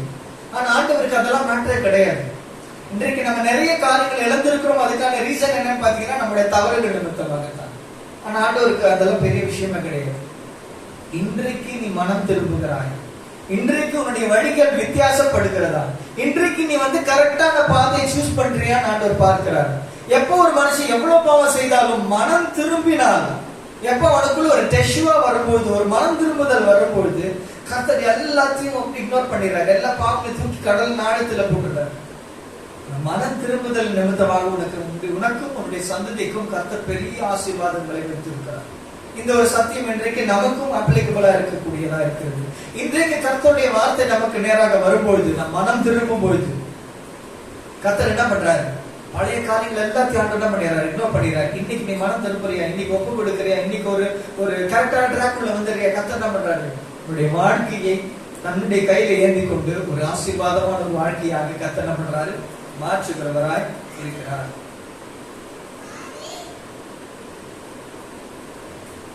ஓகே, இங்க யூதா மாத்திரம் மேசியாவை பிரதிபலிப்பதில்லை, யோசேப்பும் மெசியாவை பிரதிபலிக்கிறார். யோசேப்புக்கும் மேசியாவுக்கும் நிறைய சிமிலாரிட்டிஸ் இருக்கு. நம்ம பைபிளை வாசித்து பார்க்கும்போது யோசேப்பை கொல்லும்படி என்ன பண்றாங்க? குழியில போடுறாங்க, குழியில தள்ளுறாங்க, அதுக்கப்புறமா எடுத்து வித்து போட்டுறாங்க. மெசியா கூட பாத்தீங்கன்னா சுவிசேஷன்ல பார்க்கும்போது அவரை மலை உச்சியில இருந்து தள்ளும்படியாக என்ன பண்றாங்க? கொண்டு போறாங்க. ஆனாலும் அவர் மத்தியில அவர் என்ன பண்றாரு? இன்விசிபிளா போய் மறைஞ்சிடுறாரு அப்படின்னு பார்க்கிறோம். அதே மாதிரி 30 வெள்ளிக்காசுக்கு எக்ஸாக்ட்லி யோசேப்ப 20 வெள்ளிக்காசுக்கு வச்சு போடுகிறார். மெசியா ஏன் 20, ஏன் அந்த 30 பார்க்கும்போது, யோசேப்பு காலத்துல 20 வெள்ளிக்காசு ஒரு அடிமையின் விலையாக இருந்தது. யெஷுவாவுடைய காலத்துல 30 வெள்ளிக்காசு ஒரு அடிமையின் விலையா இருந்தது. சோ ரெண்டு பேருமே அடிமையின் விலைக்காக என்ன பண்ணப்படுகிறார்கள்? விற்கப்படுகிறார். அது மாத்திரமல்ல, விற்கிறதுக்கு அந்த குடியில தள்ளத்துக்கு முன்னாடி அவங்க வஸ்திரத்தை கழட்டி விடுகிறார். யெஷுவாவை சிலுவையில் அறையறதுக்கு முன்னாடி என்ன பண்றாரு? அவருடைய வஸ்திரத்தை கழட்டி அவங்க என்ன பண்றாங்க? சீட்டு போட்டு எடுத்துக் கொள்ளுகிறார். சோ இந்த மாதிரி நிறைய சிமிலாரிட்டிஸ பார்க்கிறோம். இது நிமித்தமாக இவங்க ரெண்டு பேருக்குள்ளேயும் யூதாவையும் ஆண்டவர் விட்டுக் கொடுக்கல. மனந்திருமண நிமித்தமாக யோசேப்பை ஆண்டவர் விட்டுக் கொடுக்கல. யோசேப்பை யெஷுவாவுடைய மாதிரியாக நிழலாட்டமாக பைபிள்ல நிறைய இடத்துல அப்படியே காண்பித்துக் கொண்டு வருகிறார். யூதாவையும் என்ன பண்றாரு? ஆண்டவர் யூதாவும் ஃபெய்த்ஃபுல்லா இருந்தா அவருடைய சந்ததியில யெஷுவா வரும்படியா சொல்றாரு. யெஷுவாவுடைய வருகை ரெண்டாக இருக்கிறது. ரெண்டு வருகையும் நம்ம பார்க்கிறோம். முதலாம் வருகை, முதல்ல வரும்போது ஆட்டாக வந்தார், பாவம் அறியாத ஆட்டுக்குட்டியாக வந்தார், பஸ்கா ஆட்டுக்குட்டியாக வந்தார். கடைசியாக மறுமுறை வரும்பொழுது யூதராஜ சிங்கமாக வரப்போகிறார். ரெண்டு வித்தியாசத்தை நம்ம பார்க்கிறோம். முதல் வருகை எதை குறிக்குதுன்னாக்கா, பாவம் அறியாத ஆட்டுக்குட்டி, உலகத்தின் பாவத்தை சுமந்து தீர்க்கிற ஆட்டுக்குட்டி, சஃபரிங் சர்வன்ட், மெசியான்னு சொல்லி. மெசியாவை இன்றைக்கும் யூதர்கள் ரெண்டு பேரை சொல்லி அழைப்பார்கள். மெசியா பென் தாவீத் என்று சொல்லி அழைப்பார்கள், மெசியா பென் யோசேப் என்று சொல்லி அழைப்பார்கள். மெசியா பென் தாவீத் என்று சொல்லி தாவீதின் குமாரன் ஆகிய மெசியா என்று அழைப்பார்கள். யோசேப்பின் குமாரன் ஆகிய மெசியா. யோசேப்னா மரியாளுடைய ஹஸ்பண்ட் கிடையாது. யோசேப்னா எந்த யோசேப்பு? நம்ம இங்க பார்க்கிறதான யோசேப்பு குமாரன் ஆகிய யெஷுவா. யோசேப்பின் குமாரன் சொல்லும்போது எப்படின்னாக்கா, யோசேப்பு எப்படி பாடுகளை அனுபவித்தாரோ அதே போல மெஸ்ஸியாவும் தன்னுடைய வாழ்க்கையில பாடுகளை இந்த சிமிலாரிட்டி இருக்கிறது நிமித்தமாக யோசேப்பின் குமாரனாகிய யெஷுவா. தாவீதுன்னு சொல்லும் போது தாவீது யார் கோத்திரத்தில் வந்தார்? யூதா கோத்திரத்தில் வந்த நிமித்தமாக தாவீதின் குமாரனாகிய யெஷுவா என்று சொல்லி நாம் பார்க்கிறோம். ஓகே, கடைசியாக ஒரு காரியத்தை நம்ம மத்தியில சொல்ல விருப்பப்படுகிறேன். யோசேப்புக்கு உண்டானதான ஒரு முக்கியமான ஒரு குணாதிசயத்தை நம்ம இந்த வசனத்தின் மூலமாக நம்ம பார்க்கிறோம். ஆதியாகமம் 39ஆம் அதிகாரம் 8ஆம் வசனம். அவனோ தன் எஜமானுடைய மனைவியின் சொல்லுக்கு இணங்காமல் அவளை நோக்கி, இதோ வீட்டிலே என்னிடத்தில் இருக்கிறவைகளில் யாதொன்றை குறித்தும் என் ஆண்டவன் விசாரியாமல் தமக்கு உண்டான எல்லாவற்றையும் என் கையில் ஒப்புவித்திருக்கிறார். இந்த வசனத்துல தொடங்கும் போது அவளுக்கு இணங்காமல் அப்படின்ற ஒரு வார்த்தை இருக்கு இல்லையா? இணங்காமல். இந்த வார்த்தை எபிரேய மொழியில மஏன் மஏன் அப்படின்னு சொல்லிட்டு யூஸ் பண்ணப்பட்டிருக்கு. இதுக்கு லிட்டரல் டிரான்ஸ்லேஷன் இங்கிலீஷ்ல என்னன்னா, he refused, அவன் மறுத்தான், அவளுடைய இச்சைக்கு அவன் மறுத்தான். இந்த வார்த்தையில இன்னும் ஒரு ஸ்பெஷாலிட்டி இருக்கு. என்ன பாத்தீங்கன்னா, இந்த வார்த்தையில இருக்கிறதான 3 எழுத்துக்கள் மெம் அலிஃப் நுன் மஏன் மஏன். இந்த வார்த்தைக்கு மேல ஒரு ஸ்பெஷல் சிம்பிள் வேதாகமத்துல தோரால போடப்பட்டிருக்கிறது. என்ன சிம்பிள் அப்படி பாத்தீங்கன்னா, பைபிள்ல யெஷுவா சொல்றாரு இல்லையா, ஒரு எழுத்தாகிலும் எழுத்தின் உறுப்பாகிலும் ஒழிந்து போவதில்லை. பைபிள்ல தோரா எழுதப்பட்டிருக்க இந்த புத்தக சுருக்கள்ல எழுத்தினுடைய உறுப்புகள் நிறைய இடத்துல முக்கியமான காரியமா இருக்கு. நான் என்ன சொன்னது போல ஷலோம் என்ற ஒரு வார்த்தை நம்ம பார்த்தோம் இல்லையா, உடைக்கப்பட்ட வாவ். பிணக்காசுக்கு ஆண்டவர் இந்த ஷலோமை கொடுக்கும் போது இந்த வாவ் உடைக்கப்பட்டிருந்ததுன்னு பார்க்கிறோம். சில இடத்துல ஆண்டவர் வந்து ஷமா இஸ்ரேல் நம்ம சொல்றோம் இல்லையா, ஷமான்ற வார்த்தையில ஷமா இஸ்ரேல் அடனாய் அந்த பிரேயர்ல பார்க்கும்போது 2 எழுத்துக்கள் மாத்திரம் பெருசா என்லார்ஜ் பண்ணி கொடுக்கப்பட்டிருக்கும் தோராலே. ஆயின் தாலத், இந்த 2 எழுத்தையும் சேர்த்தாக்கா எத்ன்ற வார்த்தை வரும். எத் என்றால் என்ன அர்த்தம்னா சாட்சிகள்.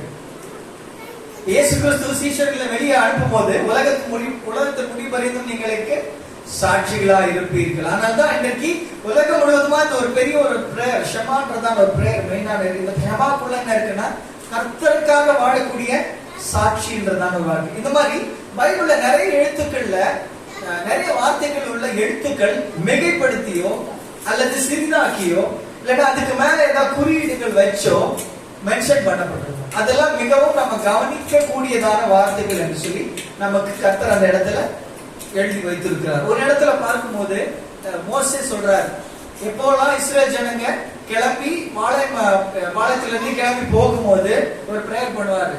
இஸ்ரேல் 1000 சேனைகளுக்கான கர்த்தரை எழுந்தருள்னு ஜெபம் பண்ணும்போது அங்கே ஒரு நுண் என்ற எழுத்து தலைகீழாக போடப்பட்டது. அதுக்கான ரீசன் வேற, அது பெரிய ஒரு ஸ்டடி. அந்த மாதிரி ஒவ்வொரு எழுத்துக்களையும் ஆண்டவர் வந்து வித்தியாசமா போடும்போது ஒரு ரீசன் இருக்கு. அதே போல இந்த மஏன் என்கிறதான இந்த இடத்துல ஒரு ஒரு ஒரு சிம்பிள் ஜிக்ஸாக்கா மேல இருந்து இப்படி ஒரு சிம்பிள் மேல போடப்படும். அந்த சிம்பிளுக்கான அர்த்தம் என்னன்னா, ஒரு அந்த இடத்த அந்த வார்த்தை வரும்போது அதை எப்படி வாசிக்கணும் அப்படின்னாக்கா, அது எத்தனை ஜிக்ஸாக் வருதோ அத்தனை ஸ்ட்ரெஸ் கொடுத்து வாசிக்கணும் அந்த வார்த்தை. இப்ப தோராவை சரியா படித்தவர்கள் ஹீப்ருல எப்படி தோரா வாசிக்கணும்னு அவங்களுக்கு கற்றுக் கொடுப்பாங்க. ஒவ்வொரு எழுத்தையும் எப்படி ப்ரொனன்ஸ் பண்ணணும்னு கற்றுக் கொடுப்பாங்க. சோ இந்த இடத்துல இந்த வார்த்தை வரும்பொழுது மஏன் அப்படின்னு சொல்லிட்டு அப்படியே சொல்லிட்டு போக முடியாது. எப்படி வாசிக்கணும், அதை எத்தனை ஜிக்ஸாக் இருக்கும், மஏன் இப்படிதான் வாசிக்கணும். அப்போ இந்த வார்த்தை எது பிரதிபலிக்கிறதுனா, அவன் பாவத்தை சும்மா அப்படியே ரெஃப்யூஸ் பண்ணிடல, அவன் ரொம்ப வெஹிமெண்டா என்ன பண்ணான் யோசேப்பு, இந்த பாவத்தை மறுத்தான். ஒரு ஆம்புலன்ஸ் போகுதுன்னு வைங்க, ஆம்புலன்ஸ் போகுதுன்னா நம்மளுடைய அட்டென்ஷன்லாம் எங்க இருக்கும், ஆம்புலன்ஸ் மேலதான் இருக்கும். எல்லாருடைய கவனமும் எழுதுறோம். அந்த சவுண்டு எல்லாருடைய அட்டென்ஷனை இழுக்கும். ஏன்னா ஒரு முக்கியமான காரியம், வழி விலகணும், டிராபிக் விலகணும், ஒரு உயிர் காப்பாற்றப்படும்ன்றதுக்காக ஒரு அட்டென்ஷனை ஈர்க்கக்கூடியதான ஒரு காரியம். அதே போலதான் யோசேப்பு மறுத்ததான ஒரு காரியம். ரொம்ப ஸ்ட்ராங்கா, நிச்சயமாக நான் இந்த பாவத்துல விட மாட்டேன், என்னை விட்டுடுன்னு சொல்லிட்டு அவன் ரொம்ப ஸ்ட்ராங்காக மறுத்தான் என்று சொல்லி சொல்லப்பட்டிருக்கு. நான் ஒரு கேள்வி கேட்கிறேன், யோசேப்புக்கு அப்ப எல்லாம் வயசு தெரியுமா? 17 வயசு. அழகுள்ள பையன். அவனுக்கு நல்ல ஒரு ஆப்பர்ச்சுனிட்டி இந்த தவறு செய்வதற்கு. வீட்டுல யாரும் கிடையாது, போத்திபா கிடையாது, அவங்க அப்பா அம்மா கிடையாது, சகோதரர்கள் எல்லாம் கிடையாது. இவன் தப்பு பண்ணா கூட என்ன இல்ல தெரியாது அவங்க அப்பா அம்மாக்கு. இவனை யாரும் கேள்வி கேட்டு தண்டனை கொடுக்கறதுக்கு யாரும் ஆளே கிடையாது. இவன் நினைச்சிருந்தா அந்த இடத்துல அவன் பாவத்துல விழுந்திருக்கலாம், தவறு செய்திருக்கலாம். விழுந்து அந்த போத்திபா வீட்டுக்கே என்ன பண்ணிருக்கலாம், இவன் ஹெட்டா மாறி இருக்கு இல்லையா? அவன் செஞ்சிருக்கலாம்ல, ஆனா செய்யல. நான் கேட்கிறேன், ஒரு 17 வயசு பையனுக்கு எப்படி இவ்வளவு ஸ்ட்ராங்கான ஒரு மெச்சூரிட்டி, பாவத்தை மறுக்கக்கூடியதான ஒரு உறுதி, பாவத்தின் மீது ஒரு வெறுப்பு எப்படி ஏற்பட்டது? தன்னுடைய அண்ணன் அந்த இடத்துல போய் விழுந்துட்டாரு, ஆனா அந்த சின்ன பையனுக்கு அந்த ஒரு ஸ்ட்ராங்கான ஒரு எபிலிட்டி இருந்தது. நான் செய்ய மாட்டேன், நான் இதுல விட மாட்டேன், நான் மறுப்பேன் இதை அப்படின்னு ரொம்ப உறுதியா சொல்லக்கூடிய மெச்சூரிட்டி நம்ம எப்படி என்னால யோசிச்சு பார்க்க முடியல. அந்த மெச்சூரிட்டி எப்படி இருந்தது, எப்படி அந்த பிள்ளைக்கு வந்தது அப்படின்னு நம்ம பார்க்கும்போது, இதே வார்த்தை தோராவுல இன்னொருத்தர் யூஸ் பண்றாரு. இதே வார்த்தை தோராவுல இன்னொருத்தர் யூஸ் பண்றாரு. இதே பகுதியில தான், இதே தோரா போர்ஷன்ல தான் யூஸ் பண்றாரு. யாருன்னு பாத்தீங்கன்னா, எடுத்து வாசிங்க, ஆதியாகமம் 37ஆம் அதிகாரம் 35வது வசனம். அவனுடைய குமாரர்கள் எல்லோரும் அவனுக்கு ஆறுதல் சொல்ல வந்து நின்றார்கள். ஆனாலும் அவன் ஆறுதலுக்கு இடம் கொடாமல், நான் துக்கத்தோடு என் குமாரனுக்கு பாதாளத்தில் இடமில்லை என்றார். நல்ல கவனிங்க, ஆறுதலுக்கு இடம் கொடாமல் அதே வார்த்தை இங்க யூஸ் பண்ணப்பட்டிருக்கு. என்ற வார்த்தை யூஸ் பண்ணப்பட்டிருக்கு. அங்க தன் தகப்பன் தன்னுடைய பிள்ளைக்காக அங்க அமர்ந்து ரட்டுடுத்தி சாம்பல்ல உட்கார்ந்து ஒவ்வொரு பிள்ளைங்களும் முன்னாடி வராங்களாம். தகப்பனை கம்ஃபர்ட் பண்றதுக்காக முன்னாடி வராங்க. கம்ஃபர்ட் பண்ண வரல. ஆக்சுவலா அங்க கொடுக்கப்பட்டிருக்க கிராமட்டிக்கல் ரீசன் என்னன்னு பாத்தீங்கன்னா, நீ எந்த பிள்ளை மேல அவ்வளவு பார்ஷியாலிட்டி காமிச்சு அந்த பிள்ளை போயிட்டான், அந்த பிள்ளை இடத்துல நான் வந்து நிக்கிறேன்னு ஒருத்தர் வராங்களாம். புரியுதா உங்களுக்கு? அந்த பிள்ளைய வித்துட்டு அவன் செத்துட்டான்னு சொல்லிட்டு அவங்க அப்பாவை ஏமாத்திட்டு அவன் இடத்துல நான் வந்து நிக்கிறேன். அப்பாவை என்ன பண்றாங்களா, அந்த இடத்துல தாசா பண்றாங்க. அப்பாவுக்கு தண்ணி எடுத்து கொடுக்குறாங்களா, இல்ல கம்ஃபர்ட் பண்றாங்களா, எல்லாம் பண்றாங்க. நீ உண்மையா கம்ஃபர்ட் பண்றவனா இருந்தா என்ன பண்ணிருக்கணும், உண்மையை சொல்லிருக்கணும், அந்த தம்பிக்கு என்ன பண்ண அப்படின்னு. அந்த இடத்துல தன்னுடைய தகப்பனை ஏமாத்தினாங்க. அந்த இடத்துல கூட தன் தகப்பன் தன் பிள்ளை காணாமல் போனதுக்கு ஆறுதல் அடைய மறுக்கிறார் என்று சொல்லி போடப்பட்டிருக்கிறது. இங்கதான் ரெண்டு பேருடைய ரிலேஷன்ஷிப்பை குறித்து நம்ம அண்டர்ஸ்டாண்ட் பண்ண வேண்டியது அவசியம் இருக்கு. யோசேப்பு தனியாக எகிப்தில் இருந்தாலும் தன் தகப்பன் தன் மேல வைத்திருந்ததான நம்பிக்கை, தன் தகப்பன் தன் மேல வைத்திருந்ததான அன்பு, தன் தகப்பன் தனக்கு கற்றுக் கொடுத்ததான அந்த வழிகளை விட்டு விலகாம, நான் எங்க வாழ்ந்தாலும் சரி, நீங்க என்ன எங்க விற்று போட்டாலும் சரி, நான் என்னுடைய தேவனுக்கு விரோதமாக பாவம் செய்ய மாட்டேன் என்று சொல்லி நின்றான். அதுக்கான ரீசன் என்னன்னு பாத்தீங்கன்னா, இங்க அவங்க தகப்பன் அவன் போனது நிமித்தமாக சந்தோஷமாக பிரியாணி சாப்பிட்டு கொண்டாடிட்டு இல்ல, நான் தகப்பன் உட்கார்ந்து அழுதுட்டு இருக்கேன்.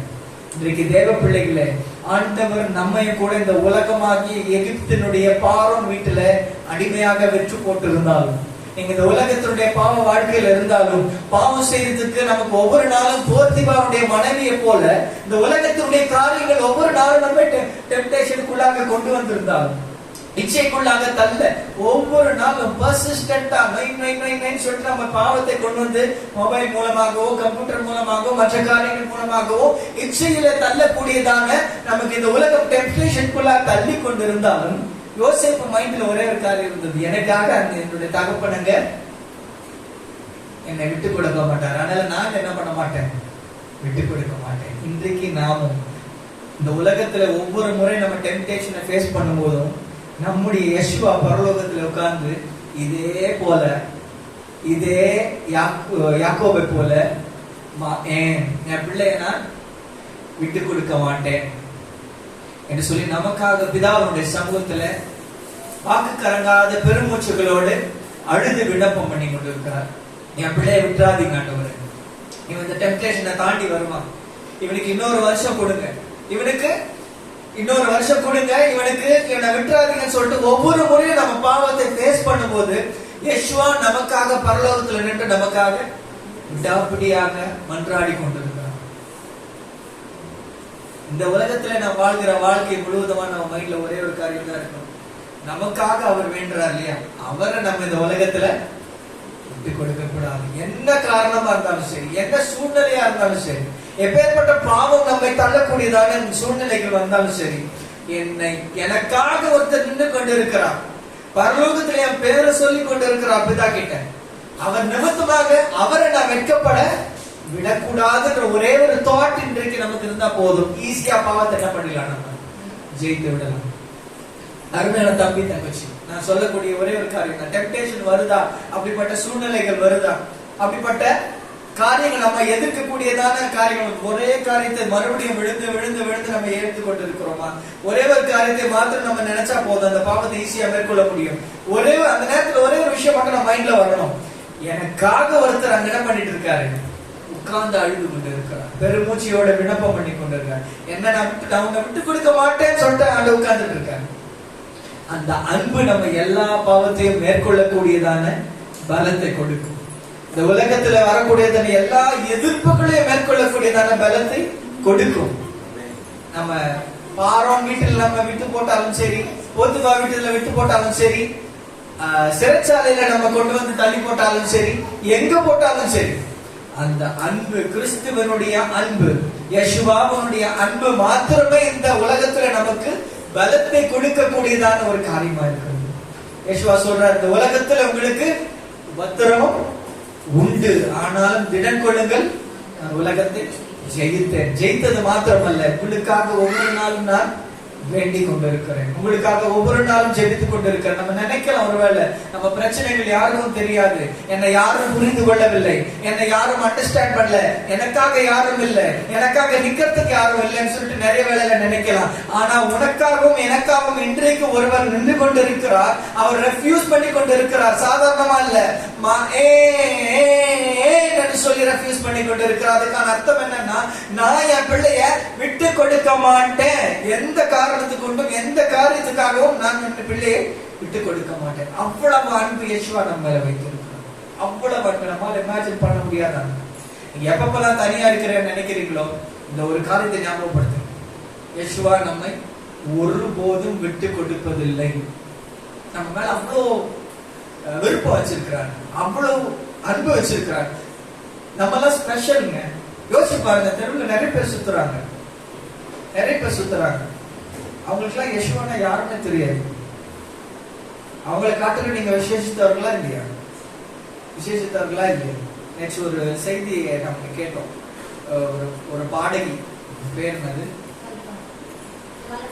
கல்பனா அப்படின்னு சொல்லிட்டு ஒரு பாடகி. அவங்க தகப்பனா சினிமாவில் நிறைய இதெல்லாம் நடித்து கொண்டிருக்கிறார், கிறிஸ்தவ பாடல்களை பாடிக்கொண்டிருக்கிறார். அந்த பாட்டு இடையில ஒரு வாசகத்தை சொல்றாங்க, I chose Christianity. அதாவது எல்லாருமே கிறிஸ்தவர்களா மாறுறாங்கன்னு சொல்லிட்டு நிறைய பேர் சொல்றாங்க, கிறிஸ்தவங்களா மாறிடுறாங்க அப்படின்னு சொல்லிட்டு நிறைய பேர் சொல்றாங்க. கிறிஸ்தவத்துக்குள்ள யாரும் மாற முடியாது. கிறிஸ்துவா ஒருத்தரை பார்த்து தெரிந்தெடுக்காவிட்டால் இதுக்குள்ள ஒருத்தனும் வர முடியும். பைபிள் அதான் சொல்லுது, பிதாவான தம்மிடத்துல யார் இழுத்து கொள்ளுகிறார்களோ அவர் மாத்திரம்தான் அவர் பட்சத்துல வர முடியும். நீங்க நினைச்சிட்டு இருக்கீங்களா எதேச்சியா நீங்க வந்து இங்க உட்கார்ந்துட்டு இருக்கீங்கன்னு சொல்லிட்டு? கிடையாது. கர்த்தருடைய தீர்மானம், கர்த்தர் உங்களை ஈர்த்தது நிமித்தமாகத்தான் இந்த இடத்துல நாம் உட்கார்ந்து அமர்ந்து அவருடைய வார்த்தையை கேட்டுக்கொண்டு இருக்கிறோம். ஏன்னா பிதா நம்மை அவருடைய அன்பு நிமித்தமாக ஈர்த்து வைத்திருக்கிறார். இது ஒரு பெரிய ஒரு பொக்கிஷம், இது பெரிய ஒரு பாக்கியம். அப்ப நீங்க விசேஷித்தவர்களா இல்லையா? நிச்சயமாக விசேஷித்தவர்கள். God's gift is precious in your life. He has chosen you as a gift. கர்த்தர் உங்களை ஒரு பொக்கிஷமாக தெரிந்து வைத்திருக்கிறார், பொக்கிஷமாக தான் பார்க்கிறார். So start looking at yourself as most precious. நீங்களே உங்களை இனிமே பார்க்கக்கூடிய கண்ணோட்டத்தை மாற்றுங்க. நான் என் ஆண்டவருக்கு பிரஷியஸ் சொல்லிட்டு பாருங்க, லைஃப் மாறும். ஐயோ இவங்க என்ன கண்டுக்க மாட்டேங்கிறாங்க, யாரும் என்ன மதிக்க மாட்டேங்கிறாங்க, மரியாதை கொடுக்க மாட்டேங்கிறாங்க, நம்ம சொல்ல வேண்டிய அவசியம் கிடையாது. நான் ஒருவருக்கு பிரஷியஸ். யாரு? எல்லாவற்றையும் உண்டாக்கின, எல்லாவற்றுக்கும் ஆளுகை கொண்டதான யெஷுவாவுக்கு நான் பிரஷியஸ். அது போதுங்க. மனுஷனை ப்ளீஸ் பண்ணி பிரயோஜனமே கிடையாது. மனுஷனுக்கு ஏற்ற வேஷம் போட்டு நம்ம வாழ்ந்தாக்க எந்த ஒரு லாபமும் கிடையாது. ஆனா அவருடைய அன்புக்கு ஏற்ற பாத்திரவான்களா நாம் வாழும்போது என்ன ஆகும்னா, யோசேப்பு போத்திபா வீட்டுல மாத்திரம் இல்ல, எங்க சிறைச்சாலையில மாத்திரம் இல்ல, எல்லார காட்டிலும் மேலான ராஜாவை விட அதிக அதிகாரத்தை கொண்டதான ஒரு பதவிக்கு நேராக உயர்த்தப்பட்டான். இன்றைக்கு அதுதான் நம்முடைய ரிவார்டு. உண்மையுள்ளவர்களா நாம் இருந்தோமையானால் கண்டிப்பா அதற்கான ரிவார்டு கர்த்தர் நமக்கு தருவார். யோசிக்கலாம், என்ன பிரயோஜனம்? உண்மையுள்ளவனா இந்த என்ன பிரயோஜனம்? கிடையவே கிடையாது. கர்த்தர் வேலைக்காரனுக்கு கூலிக்கு பாத்திரமான அந்த கூலியை கர்த்தர் கண்டிப்பா கொடுக்கிறவராக. கர்த்தருக்காக உண்மையா இருந்து பாருங்க, உங்களுடைய பேரை கர்த்தர் பெருமைப்படுத்துவார். சின்ன பிள்ளைல பார்த்த இதே தரிசனம் தான். அவன் அரிக்கட்டுகள் மத்தியில் எல்லாரும் தலை குனிந்து வணங்கினார்கள். அதே போல என்னாச்சு, சகோதரர்லாம் வந்து அவன் காலில் வந்து விடுறாங்க. தகப்பனும் தாயும் கூட வந்து என்ன பண்றாங்க, இவரை பார்க்கும்படியாக வந்து வணங்குகிறார். அப்படிப்பட்ட சூழ்நிலையை கர்த்தர் நிச்சயமா கொண்டு வருவாருங்க. ஏன்னா you are special in his sight. உனக்காக கர்த்தர் என்ன பண்றாரு, மறுத்து கொண்டு இருக்கிறார். ஆனா நாம் இந்த உலகத்துல செய்ய வேண்டியது என்னன்னா, ஒவ்வொரு நாளும் இந்த உலகத்தை மறுக்க வேண்டும், உலகத்தை மறுதலிக்க வேண்டும். யெஷுவா என்ன சொல்றார், ஒருவன் என்னை பின்பற்ற விரும்பினால் தன்னை தானே வெறுத்துன்ற வார்த்தையை பதிலா மறுதலித்துன்னு சொல்லிட்டு சொல்லலாம். To deny himself. நம்ம வெறுக்க முடியாது, நம்ம மறுதலிக்க, நம்முடைய சுயத்தை என்ன பண்ணணும், மறுதலிக்க வேண்டும். I am dead to sin. இது என் வாழ்க்கை கிடையாது, நான் இனி ஒரு நியூ லைஃப் சூஸ் பண்ணியிருக்கிறேன்னு சொல்லிட்டு இந்த ஒரு புதிய வாழ்க்கை, ஒரு நாளும் உலகத்துக்கு நோன்னு சொல்லக்கூடியதான ஒரு வாழ்க்கை. மஏன் என்ற வார்த்தை இன்றைக்கு நம்ம ஒவ்வொரு நாளும் பயன்படுத்த வேண்டியது அவசியமா இருக்குது. பாவம் நமக்கு முன்னாடி வரும்போது, டெம்டேஷன்ஸ் நமக்கு முன்னாடி வரும்போது, சத்ரு நம்மை வீழ்த்தக்கூடியதான வலை நம்ம முன்னாடி வெறிக்கும் போது நம்ம என்ன பண்ணணும், யோசேப்பு போல என்ன சொல்லணும், நான் வெறுக்கிறேன், நான் நிராகரிக்கிறேன் இந்த டெம்டேஷன் என்று சொல்லி நாம் என்ன பண்ணணும், அவைகளை விட்டு விலகக்கூடியவர்களாய் நாம் இருக்கும் பொழுது இந்த தோராவுடைய தலைப்பு என்னது, பின்பு அவர் குடியிருந்தார். இருக்கவங்களுக்கு இடமில்லாத இடத்துல கூட என்ன பண்றாங்க, இங்க எல்லாரும் கிளம்பி வந்து எங்க குடியிருக்கிறாங்க, யோசேப்பு இருந்த இடத்துல, கோஷன் என்கிறதான ஒரு செழிப்பான இடத்துல என்ன பண்றாங்க, 12 சகோதரர்களுக்கு 11 சகோதரர்களுக்கும் தாய் தகப்பன் எல்லாருக்கும் குடியிருக்கிறதுக்கு ஒரு நல்ல ஒரு இடத்தை வைத்து என்ன பண்றாங்க, உங்களுக்கு ராஜ உபசரிப்பு. பிற்காலத்துல இவங்க எல்லாரும் சேர்ந்து கானானுக்குள்ள நுழைக்கிறாங்க. இன்னொரு வார்த்தை, இன்னொரு காரியம், இந்த மகேன் குறித்து இன்னொரு விஷயத்தை நான் சொல்ல ஆசைப்படுகிறேன். சங்கீதம்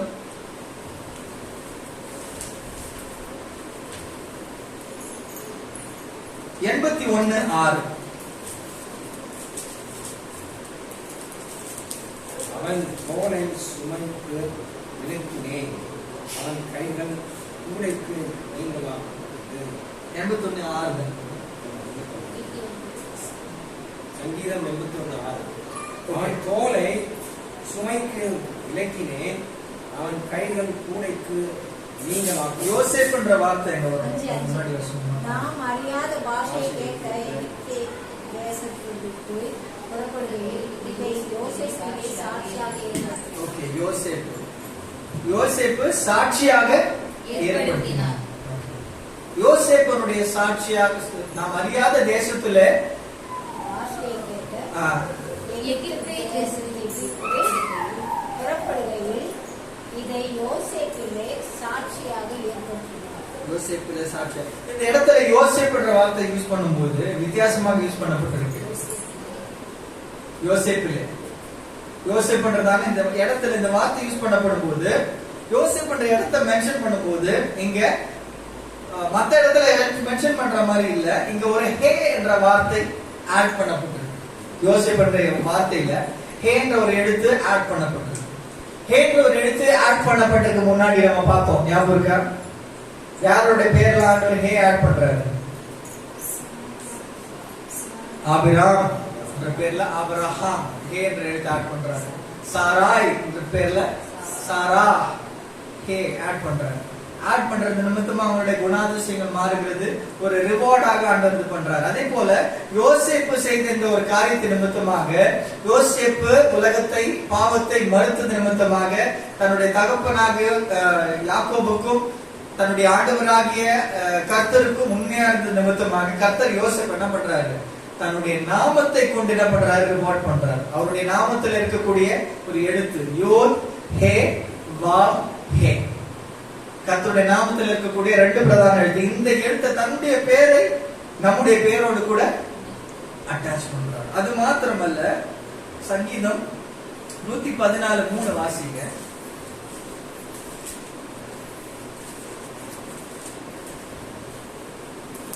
கடல் கண்டு விலகி ஓடிற்று. கடல் கண்டு விலகி ஓடிற்று. இங்க என்ன சம்பவத்தை குறிச்சு பாக்குறாங்கன்னா, இவங்க எல்லாம் எகிப்தினுடைய அடிமைத்தனத்தை விட்டு கானானுக்குள்ள பிரவேசிக்கும் போது, செங்கடலை தாண்டும் பொழுது கடல் கண்டு விலகி ஓடிட்டு அப்படின்றாங்க. எதை கண்டு விலகி ஓடிட்டு அப்படின்னு பார்க்கும் பொழுது, சும்மா மோசே ஜெபம் பண்ணது நிமித்தமாக அப்படியே விலகி ஓடிடல.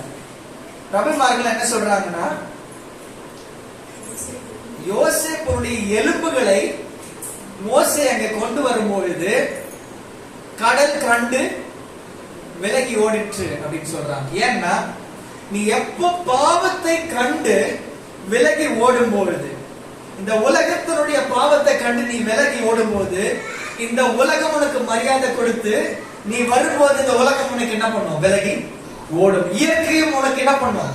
வழி விடும். எத்தனை பேருக்கு புரியும்? இந்த உலகத்துக்கு நீ நோ சொல்லும் பொழுது, நீதிமானாக கர்த்தர் உன்னை நியமிக்கும் போது, இந்த உலகம் என்ன பண்ணுமா? உன்னை கண்டு விலகி ஓடும். பெரிய ஒரு ரிவார்டாக கர்த்தர் தம்முடைய பிள்ளைகளுக்கு வைத்திருக்கிறார். இன்னொரே ஒரு வசனத்தை மாத்திரம் வாசிப்போம். நீதிமொழிகள் 10ஆம் அதிகாரம் 27ஆம் வசனம்.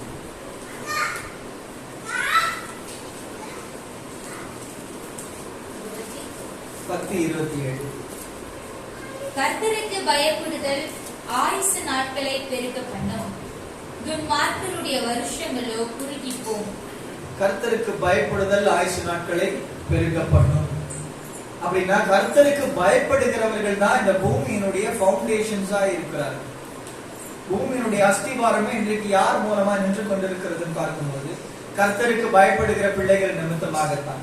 எங்கேயோ கர்த்தருக்கு பயப்படுகிற பிள்ளை கர்த்தர் நமக்காக ஜெபம் பண்ணி கொண்டிருக்கிறது நிமித்தமாக தான் இந்த உலகம் இன்னும் நின்று கொண்டிருக்கிறது. இந்த இந்திய தேசமும் சரி, நம்முடைய பட்டணங்களும் சரி, இதுல இருக்கிற ஏதோ கர்த்தருக்கு பயப்படுகிற ஒரு பிள்ளை ஜெபம் பண்றது நிமித்தமாக தான் கர்த்தர் இன்னும் அழிவிலிருந்து நம்ம என்ன பண்ணிட்டு இருக்காரு? பாதுகாத்துக் கொண்டிருக்கிறார். இன்றைக்கு நீங்களும் நானும் அந்த கர்த்தருக்கு பயப்படுகிற பிள்ளையாகத்தான் கர்த்தர் என்ன பண்ணிட்டு இருக்காரு? வைத்திருக்கிறார். நீங்களும் நானும் தான் இந்த உலகத்துக்கு பில்லர்ஸா இருக்கும். இன்னைக்கு நம்ம பட்டணம் அழிந்து போக கூடாதபடிக்கு, நம்ம ஜனங்க அழிந்து போக கூடாதபடிக்கு, திறப்பன் வாயில நிற்பதற்கும் கர்த்தருடைய தயவை வாங்கி கொடுப்பதற்கும் இன்றைக்கு நம்மாலதான் ஆண்டவர் என்ன பண்ணிட்டு இருக்காரு? வைத்திருக்கிறார். சோ இன்றைக்கு உங்களையும் என்னையும் கர்த்தர் என்னவா வச்சிருக்கிறாரு அப்படின்னு பார்க்கும்போது, யாக்கோபை போல அவன் தங்கினான். He settled. தன்னுடைய தகப்பன்களாம் அலைந்து திரிந்தார்கள், ஆனா அவன் தங்கினான். இன்றைக்கு நாம தங்கக்கூடிய பரலோகத்துக்கு நம்மை கொண்டு செல்லக்கூடியதான பில்லர்ஸாக கர்த்தர் என்ன பண்ணியிருக்கார்? உங்களையும் என்னையும் வைத்திருக்கிறான். எனவே அவைகளை புரிந்து இன்றைக்கு நம்முடைய வாழ்க்கையை நெறிப்படுத்துவோம். யோசேப்பை போல இந்த உலகத்துக்கு ஏன் என்று சொல்லி அந்த உலகத்துக்கு நோ சொல்லக்கூடியதான அருமையான ஒரு பாடல் இருக்கிறதுனா, உலகம் என் பின்னே, சிலுவை என் முன்னே. The cross before me, the world behind me. Let it be our motto. இதுவே நம்முடைய லக்கையாக இருக்கட்டும், இதுவே நம்முடைய நோக்கமாக இருக்கட்டும். உலகத்துக்கு நாம் மரித்தவர்கள் என்று சொல்லி பைபிள் சொல்லப்பட்டிருக்கிறது. தொடர்ந்து யெஷுவாவுக்காக நாம் வாழ்வோம். அவர் நம்மை உயர்த்துகிறவராக இருக்கிறார். நம் கண்களை மூடி ஜெபிப்போம். அப்படின்னு வாழ்க்கையில அந்த நல்ல நேரத்துக்காக நன்றி செலுத்துகிறோம். உடைய வார்த்தைக்காக நன்றி, எங்களோடு கூட இடைப்பட்டதுக்காக நன்றி, என்னோடு கூட இடைப்பட்டதுக்காக நன்றி. நேசிக்கிறோம் ஆண்டவரே. we love you Yeshua. நீர் எங்களை நேசிப்பது போல அல்ல ஆண்டவர், நீர் எங்களை பல மடங்கு நேசிக்கிறீங்க. எங்களுக்காக உட்கார்ந்து இன்றைக்கும் எங்களை விட்டு கொடுக்காத தேவன், எங்களை ஒருபோதும் விட்டு கொடுக்காத தேவன். அதே போல நாங்களும் இந்த உலகத்திலே உண்மை விட்டு கொடுக்காமல் வாழ, ஒருபோதும் பிசாசு முன்னாடி உங்களுடைய முகத்தை நாங்கள் அசிங்கப்படுத்தாதது, உங்களை நாங்கள் விட்டு கொடுக்காதபடி தைரியத்தோடு இயேசுவுக்காக நிற்கக்கூடிய ஒரு சாட்சியுள்ள ஒரு வாழ்க்கை கர்த்தர் எங்களுக்கு கட்டளையிட்டு தருகிறார்கள். இந்த வசனத்தை 60 100 எங்கள் வாழ்க்கையில நாங்கள் பலன் கொடுக்கும்படியாக செய்ய ருவாக் இதை ஆசீர்வதிக்கிறார். உங்களுடைய கருத்தில் ஒப்பு கொடுக்கிறோம் இயேசுவின் மசியாவின் நாமத்தில். ஆமென்.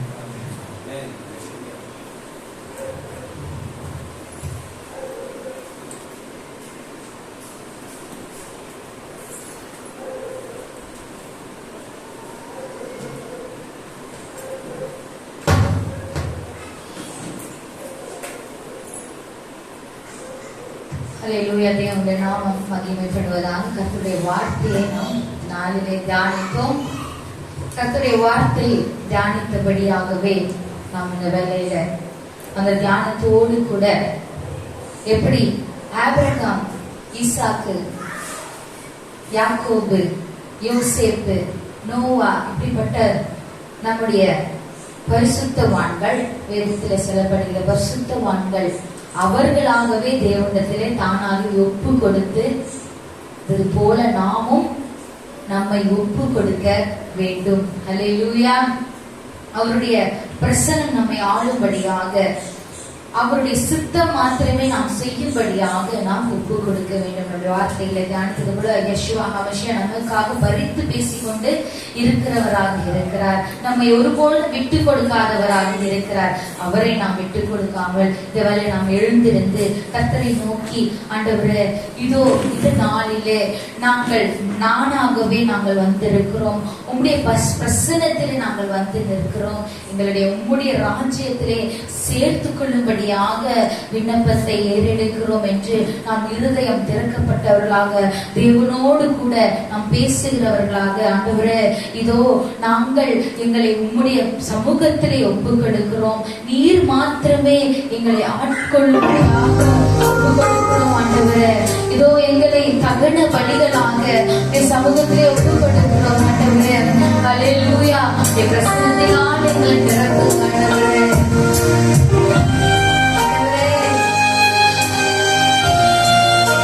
எங்களுடைய நீதி அழுக்கான நீதி ஆண்டவரே, நீரோ பரிசுத்தமானவர் ஆண்டவரே, பரிசுத்தமாக்கும் ஆண்டவரே, எங்களை வழி நடத்தும் ஆண்டவரே, எங்களை உடைய சமூகத்தில் படைக்கிறோம். நன்றி ராஜா.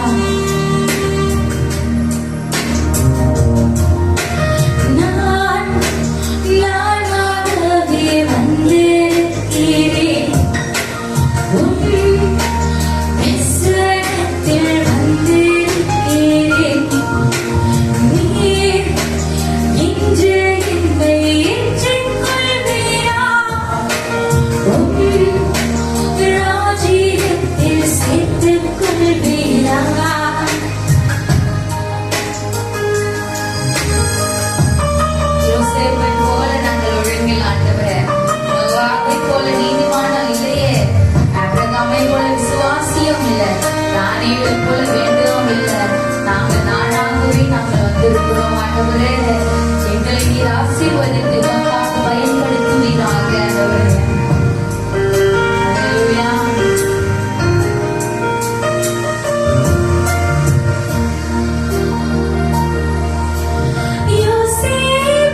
போல்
செலுத்துகிறோம் ஆண்டவரே. எங்களுடைய நீதியினால் அல்ல ஆண்டவரே, உம்முடைய இரத்தத்தினாலே எங்களை பரிசுத்தமாக்கும் ஆண்டவரே. முழுவதுமாக கிடைக்கும் சம்பந்தரே.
நாங்கள் மகிமை செலுத்துகிறோம். எல்லா துதிகன மகிமை யாவற்றையும் எமக்கு மாத்திரமே செலுத்தி மீட்பெரும் ரட்சகரும் எங்கள் யெஷுவா ஹமஷியாவின் நாமத்தினால் ஜெபிக்கிறோம் எங்கள் அன்பு நல்ல பிதாவே.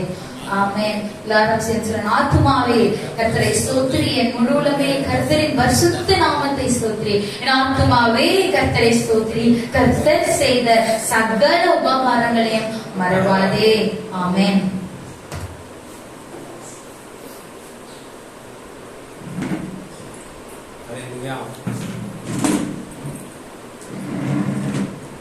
கர்த்தர் உங்கள் எல்லோரையும் ஆசீர்வதித்து உங்கள் எல்லோரையும் காக்க கடவர். கர்த்தர் தம்முடைய முகத்தை உங்கள் எல்லோர் மேலும் பிரகாசிக்க செய்து உங்கள் எல்லோருக்கும் கிருபையாய் இருக்க கடவர். கர்த்தர் தம்முடைய முகத்தை உங்கள் எல்லோர் மேலும் பிரசன்னமாக்கி உங்கள் எல்லோருக்கும் சமாதானம் கட்டளையிட கடவர். எல்லாருக்கும் 300 முறை ஓய்வு நாள் சமாதானம். ஷபாத் ஷலோம்.